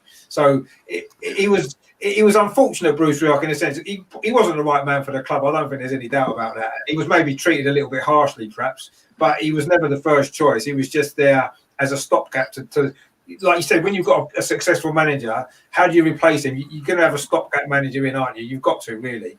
You're not going to replace a Ferguson with a Wenger. You're not going to replace a Wenger with say, a Mourinho, if you like, a successful manager. So, and that was the thing with Rioch, I think. He was a stopgap manager, came in, they got rid of him as soon as they knew they could get Wenger. And I say, when Wenger left, they were never going to appoint the next big manager straight after Wenger, weren't they? No. I think Emery wasn't the first choice. I think he's come in. They maybe thought he could steady the ship a little bit because his Europa League record was so good. I think he was brought in to win the Europa League, get back in the Champions League, and then we'd get a better manager on the back of that. It didn't quite work. We lost the final, and then obviously it all just fell apart, didn't it? And they had no choice other than to get rid of him. And it's turned out the time has actually been quite good. We've got Arteta at the right time, I think. He's ready now, isn't he? You can see he was ready when he took the job. And it's worked out well for us. We had to suffer under Emery for a bit, or quite a long time, I suppose. We suffered, but maybe it's going to have been worth it because we're now getting Arteta as he's about to become the greatest manager ever, the greatest coach ever in football history. He's going to outdo everybody, and we're getting.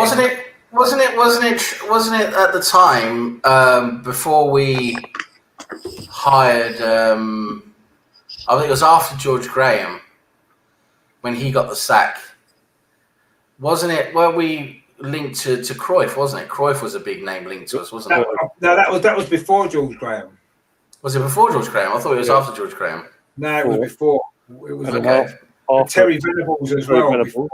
And actually, Alex Ferguson was approached, right? Alex Ferguson was approached. He was at Aberdeen at the time. He was approached by Arsenal, 1986, and he turned around and said he didn't want to take the job at that time because he was still working with Scotland at that particular time. And he said, I can't juggle the Scotland job with a full-time job at a club like Arsenal. So he turned Arsenal. They were going to have Alex Ferguson as manager and George Graham as assistant originally. Alex Ferguson turned it down. And then obviously, so they gave it to George Graham as the manager. And of course, 3 or 4 months later, Man United sacked Ron Atkinson, and Alex Ferguson decided to take that job. And obviously, the rest is history. So we could actually have had Alex Ferguson as our manager. Imagine how different the history of our club might have been. He might not have been able to do the same. He might not have been able to do the same, you know. He might not, but if I mean, we have since George Graham took over Arsenal, we've had a lot of success, haven't we? We've first of all with Graham, we've been the stuff. Oh, we turned into a good team then, weren't we? We went into a few good years then, didn't we? Yeah, we did, and we've had a lot of success since George Graham. We didn't have much in the period before George Graham, and since George Graham, we've been consistently successful, haven't we? Winning trophies on a fairly regular basis. But having said that, if we'd managed to have got Fergie at that time before, who knows? You know, I know it took a long time to be successful at Man United. If he'd done that at Arsenal 2 or 3 years like that at Arsenal, they might have sacked him. Well, they nearly sacked Ferguson, didn't they? Yeah. There was a game against Aston Villa, wasn't it? That was going to be his destiny. But sometimes these little things can happen, can't they? And you know, the whole history of our club could have been different. The whole history of Man United could have been different because that's the way it works, isn't it? Yeah, it's all coincidences. It's all coincidences, isn't it? You know, it's like I'm saying to Ryan now, having a little laugh at him because, you know, we have a laugh about Gareth Southgate, how useless he is and everything. But Gareth Southgate now is probably the reason why Ainsley Maitland-Niles is going to stay at Arsenal, because I think it's that England call-up that's changed their minds with everything, you know, and changed his mind as well, you know. So maybe. I still think he wants regular football, though, doesn't he? And I don't think he can be guaranteed regular football at Arsenal, Maitland-Niles. I think he's a good squad player. He's a good player to have in the squad. He can fill in 2 or 3 different positions in the team. But now he's got into the England squad. You know, I think he might change his mind a bit, where coming in and playing here and there where he can, maybe that'll suit him for a while, and then maybe a position might open up for him, like right back, for example. Maybe right back will open it up for him. Maybe, I don't know. We'll see what Arteta what happens. He could do, but he's not going to regularly get picked for England if he's not getting a regular game for Arsenal, is he? Let's be honest. No, he got picked now, didn't he? He got picked for England now. Yeah, he's got picked for England now because he's played the last few big games and played well. Yeah.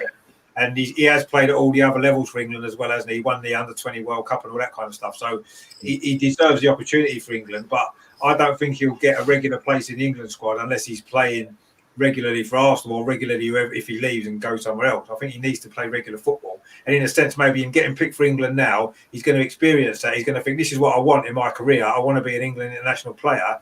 Am I going to play enough for Arsenal to get picked for England? He might decide he doesn't. He won't. And he might think he needs to leave to get a regular game every week so that he can stay in the England squad. Maybe so it might work the opposite way. Maybe Southgate calling him up might actually force him to want to leave Arsenal more. I don't know. Maybe we don't know what's really going on, but according to the reports coming out now, saying he wants to stay and Arteta wants him to stay and all that. You know, so anyway, I think Arteta wants him to play anyway because he like he said, he's picking him in the big games, isn't he? So we'll see what happens. I mean, I think any footballer wants to play regularly, or at least have the opportunity to play regularly, don't they? And that's the only way they're going to. But the thing is, as we're saying, he hasn't been playing. He's been playing regular, as in, yes, he's been getting games, but he's been playing all over the place, hasn't he? He's been playing a bit here, a bit there. He's been a versatile player, playing different positions, and he's not really a starting player, really. I mean.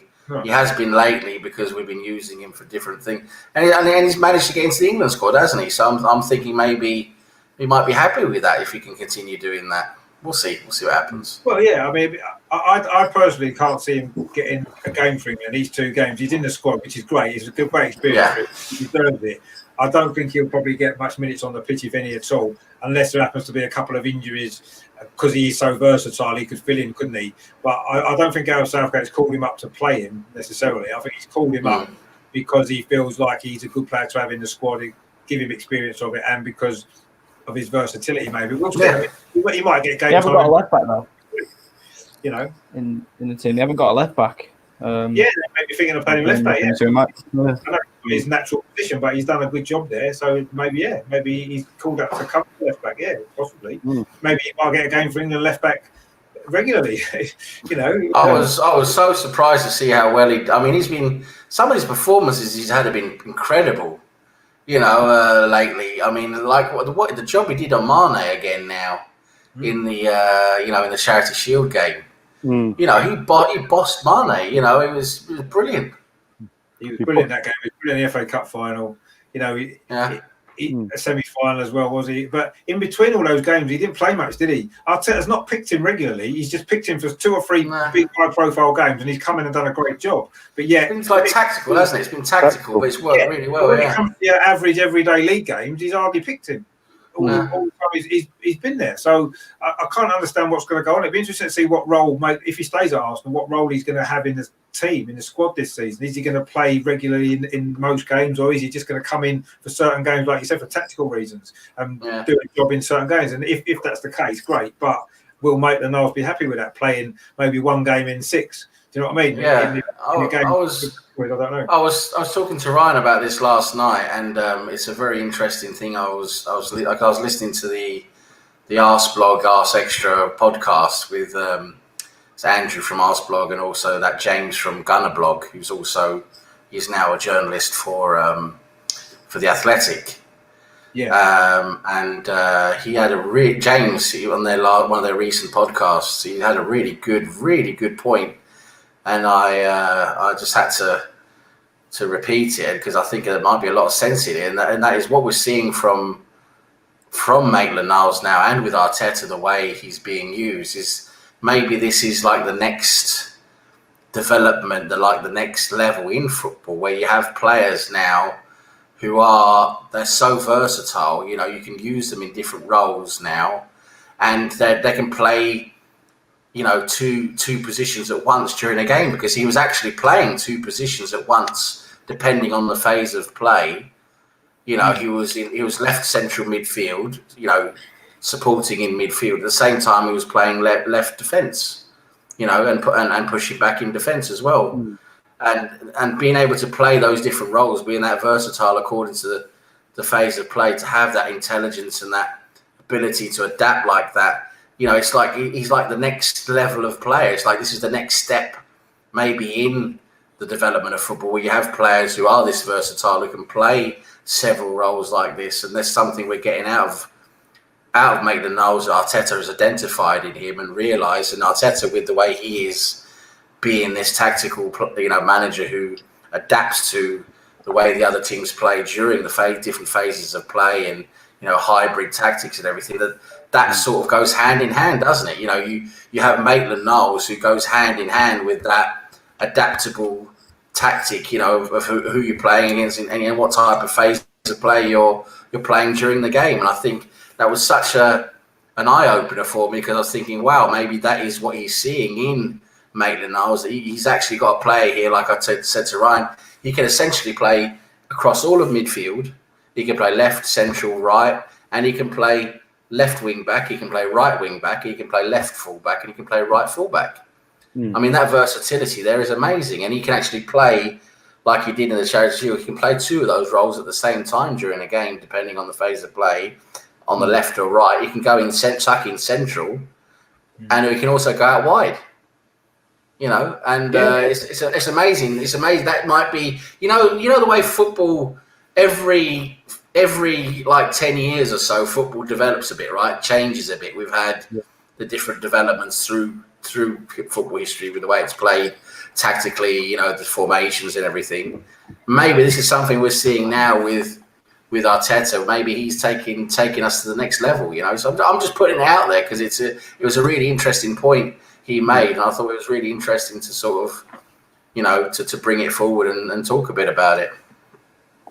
Yeah, no, it is. Yeah, and I think versatility used to be considered to be not necessarily an asset because players like to have their position, establish themselves in one position and play there throughout their career, and they became known as a right back or a left back or a centre back, whatever it was.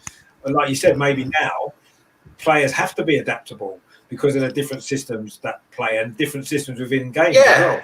And it's like with Maitland-Niles, I was saying to Ryan, with the way he plays in these different positions, he might not be that tip-top world class in any of them, but he's still good enough in all the positions where he does a job up to a level where you're putting in the performance you need to win games.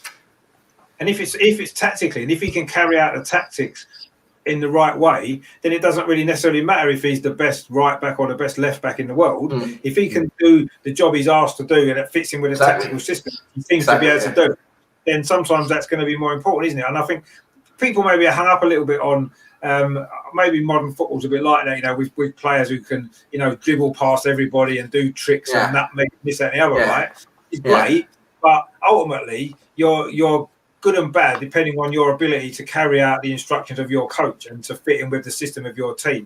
And if you can do that, it doesn't matter how technically great you are, if you can do the job that you're asked to do effectively for the team, then you're going to be a great player, aren't you, for that particular team. And that's why I think sometimes some players don't work at certain teams in certain managers because that they can't adapt to different systems and stuff like that, whereas maybe some players can. And I think that maybe sometimes can be the difference.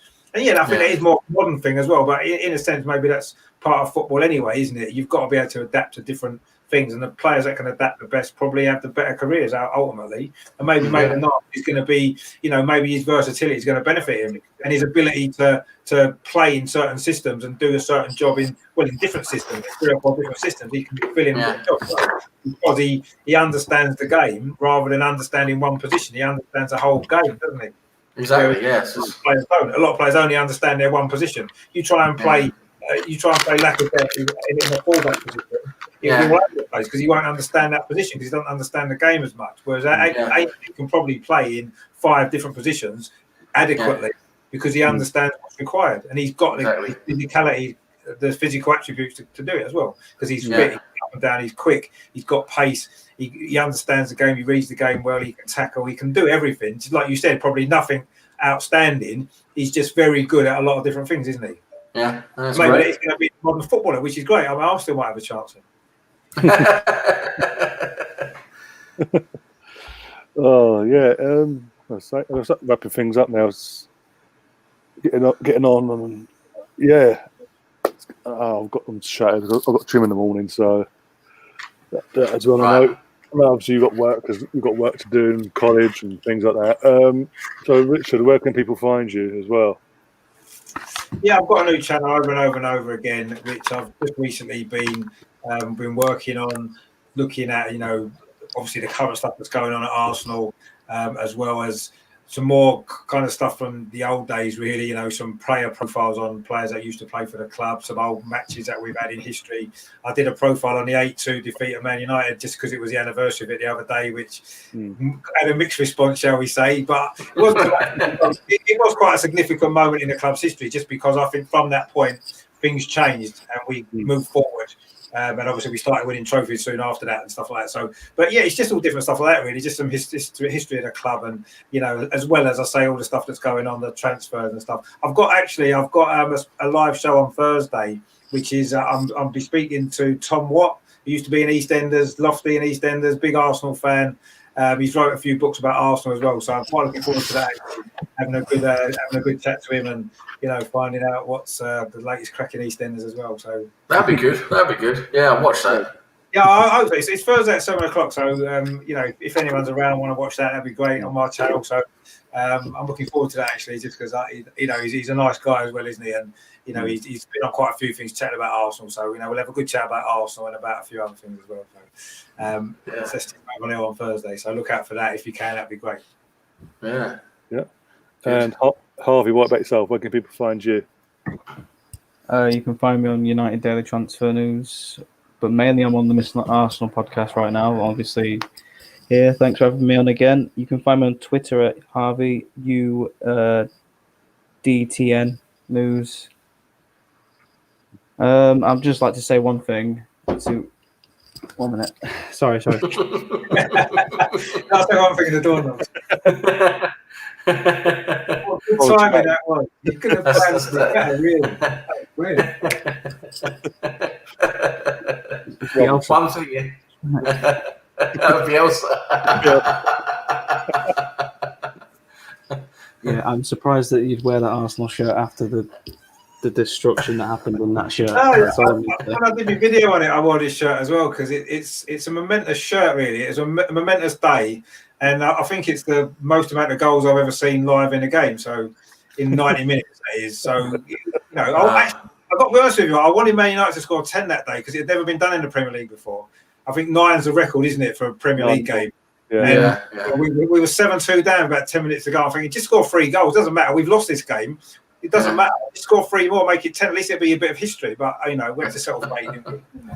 I think those days are over now, though. I don't think there's going to be any more of them big defeats coming anytime soon. So we just had one in the Champions League, didn't we? Another what was it, an 8-2 there, wasn't it? Barcelona, yeah. Barcelona. Yeah, Barcelona lost 8-2, didn't they? That was a shame, isn't it? So I'm assuming, Harvey, by that statement, you haven't got the gold kit from the 102 season. Your commemorative treble-winning gold kit that you paraded around for a couple of years because we batted you like 3-1 at Argath. Maybe Fabian Barthez. I think I do have that kit, I think I have it somewhere. I think I actually know because I think it's a reversible one. It's a 2-in-1.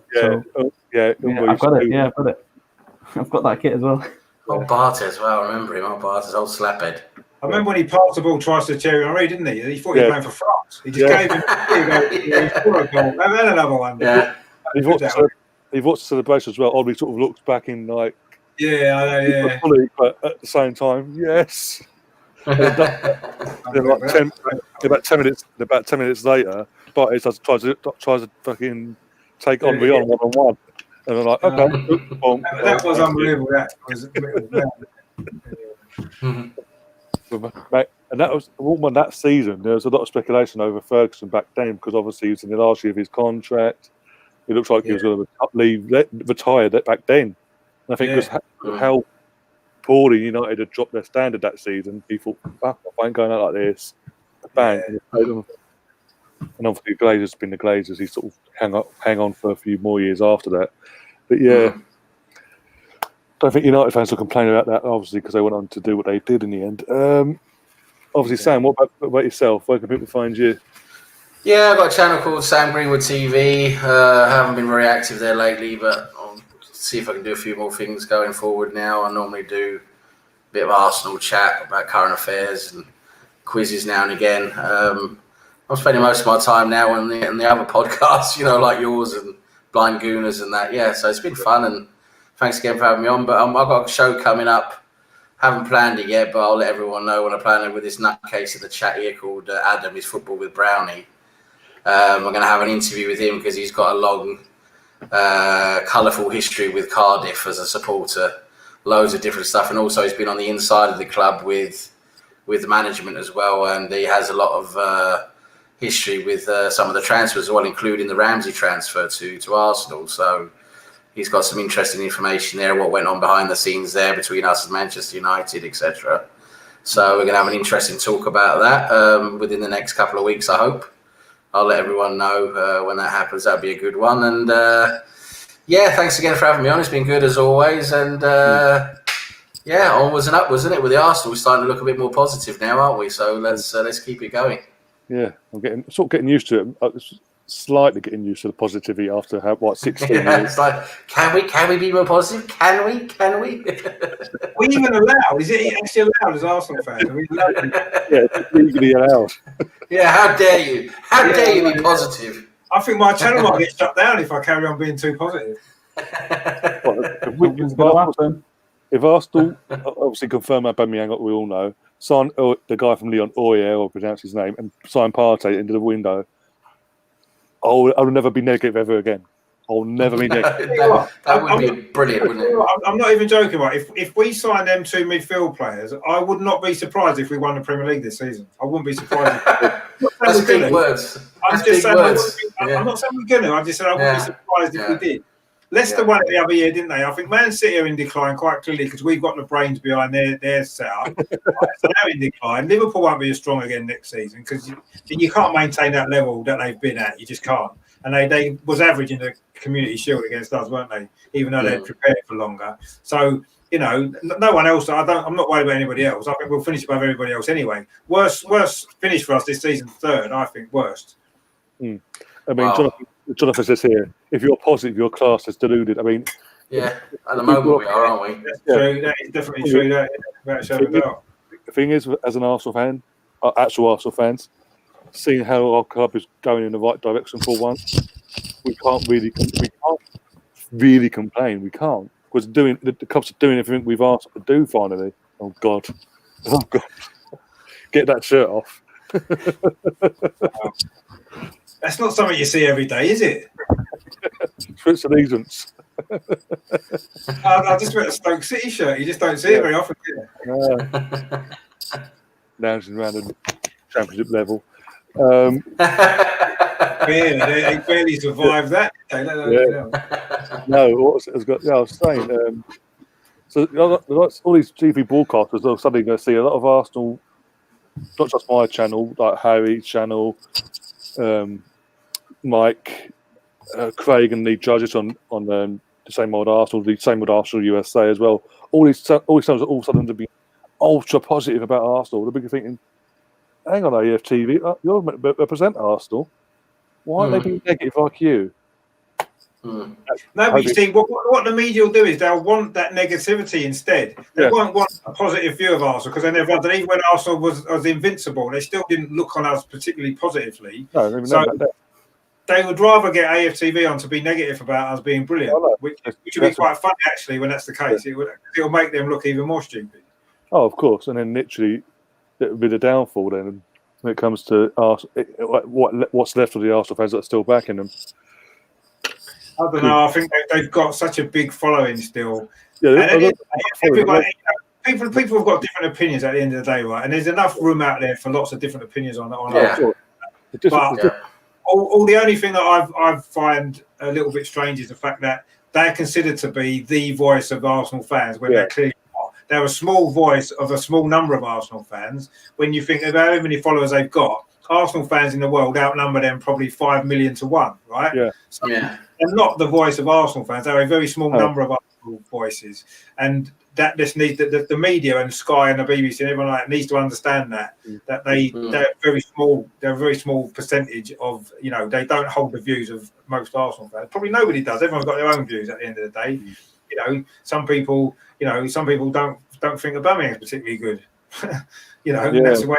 And some people think he's the greatest player ever. So, that's the way it is, isn't it? And that's fine. Everyone should have their own opinions on that. And that's exactly. It's just be allowed to come across. You know what I mean? Don't just stick to one lot of people and say that's the opinion that Arsenal fans have. Well, it isn't. I'm sorry. That's just the opinion that they have. Yeah. And I don't want nothing. I'm not going to associate with it. I don't want because I'm an Arsenal fan. I don't want people to think, oh well, you must hold the views of Arsenal fan TV because I don't, and none of us do. Apart from them. Yeah, exactly. And as for myself, you can obviously find me on Facebook because I'm streaming off now on my page, which is called, it's obviously the Mr. Arsenal podcast page. So I'm 2 off 200 likes or followers, whatever it is. I don't know what it's, but yeah, I'm 2 off that already. I've only set that page up the last couple of weeks, so that's fantastic. But yeah, again, I'm going to be streaming a lot more as games come thick and fast as well with the watch-alongs on Sky and BT. Until obviously they decided we can't watch our games because they don't want to cover them all.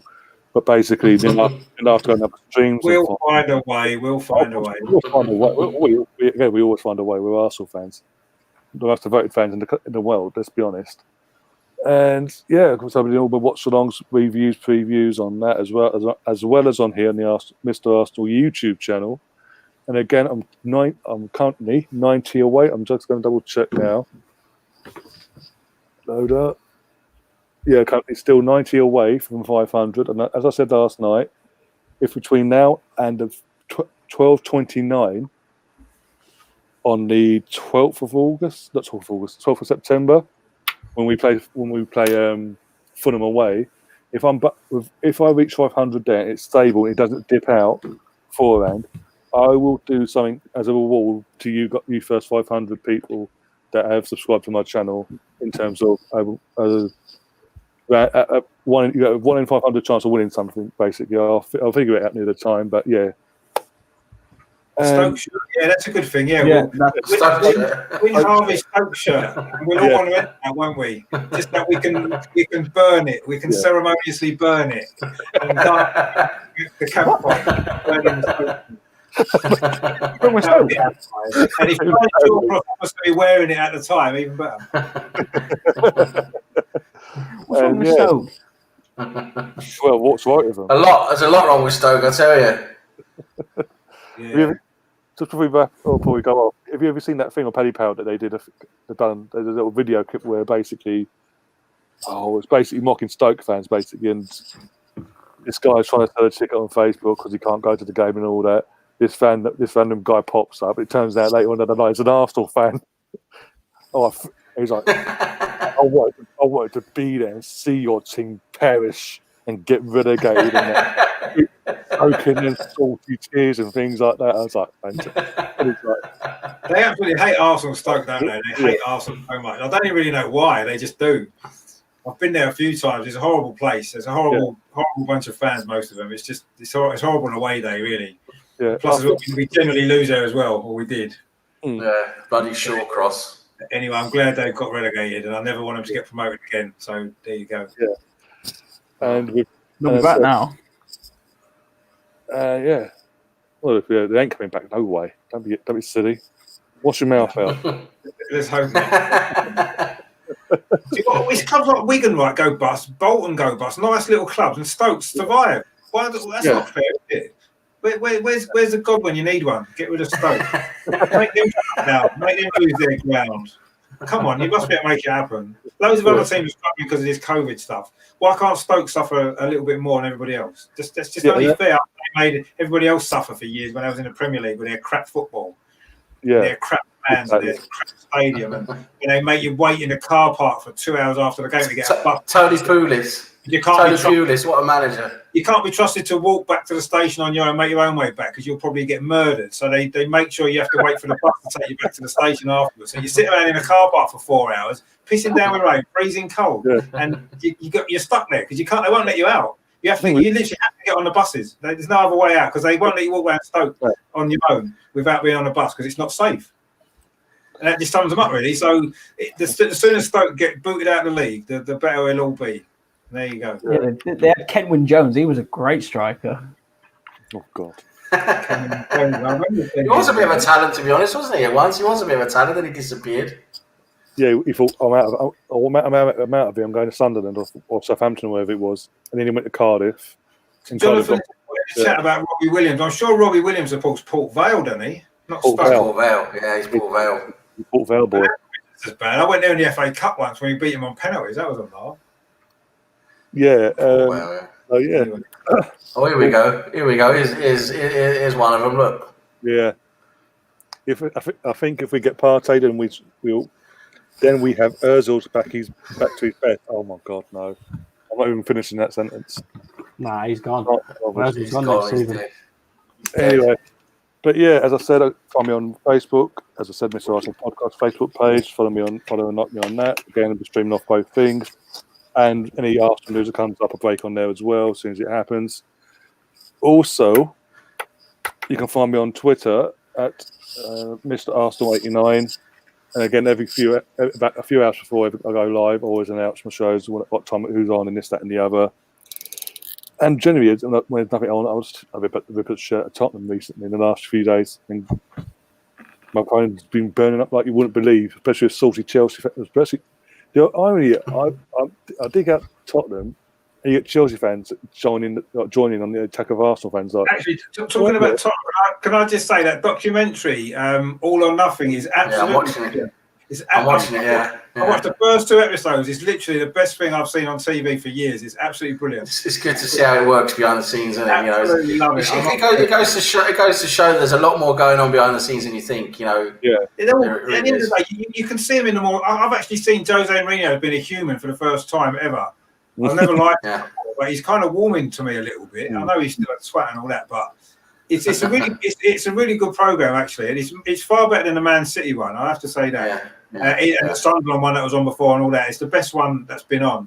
I think it's absolutely brilliant. So, you know, obviously they're Tottenham and we can laugh at them because they're crap and all this and the other, right? But and I know that show's not about them. It was obviously it's been made independently, if you like. It's just about them. But it's just brilliant, honestly.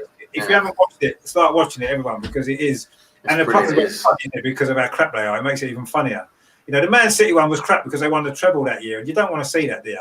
It was a bit boring. It was a bit boring. You don't want to see a team cheating financial fair play and winning a treble. You don't want to see it. But Tottenham being crap and not winning anything, again, just makes it funny. So it's brilliant. That Daniel Levy, honestly, what a twat, honestly. Yeah, he's hilarious. I mean, and we've got problems with our owners. Look who they've got. You know what I mean? Yeah. And imagine finishing sixth and celebrating on the pitch like you won the league. Yeah. God. What I found interesting is Jose Mourinho spends a lot of time talking about his own achievements, doesn't he? Oh yeah, of course. Like, I've done this, I've won that. I've done this, I've won this, I've won that. You know what I mean? He's a big ego. We know what you've won, Jose. We know what you've won, but it doesn't alter the fact that you're a twat. Yeah. And you're not going to win anything with Tottenham. Let's get that straight. That's been polite, but thanks, guys, for coming on. Also, thank you. Before I forget, the quiz is now confirmed for Friday, 7 p.m. Richard, you've already said Friday, yeah, this Friday, 7 p.m. Okay, no, that's fine. I think it was Sunday, was it not? Has it changed? Was it Sunday? I'm going to double check. Sunday, wasn't it? Yes, I think it was Sunday. I can't do it. I can't do Sunday, but I never get close to winning anyway, so it's okay. I was on fire this weekend. To be fair, I enjoyed that. I was absolutely flying. I don't know where that came from. Normally he's like unbelievable, isn't he? But I just managed to beat him, so I was happy with that. From mid-December onwards, you just flew away.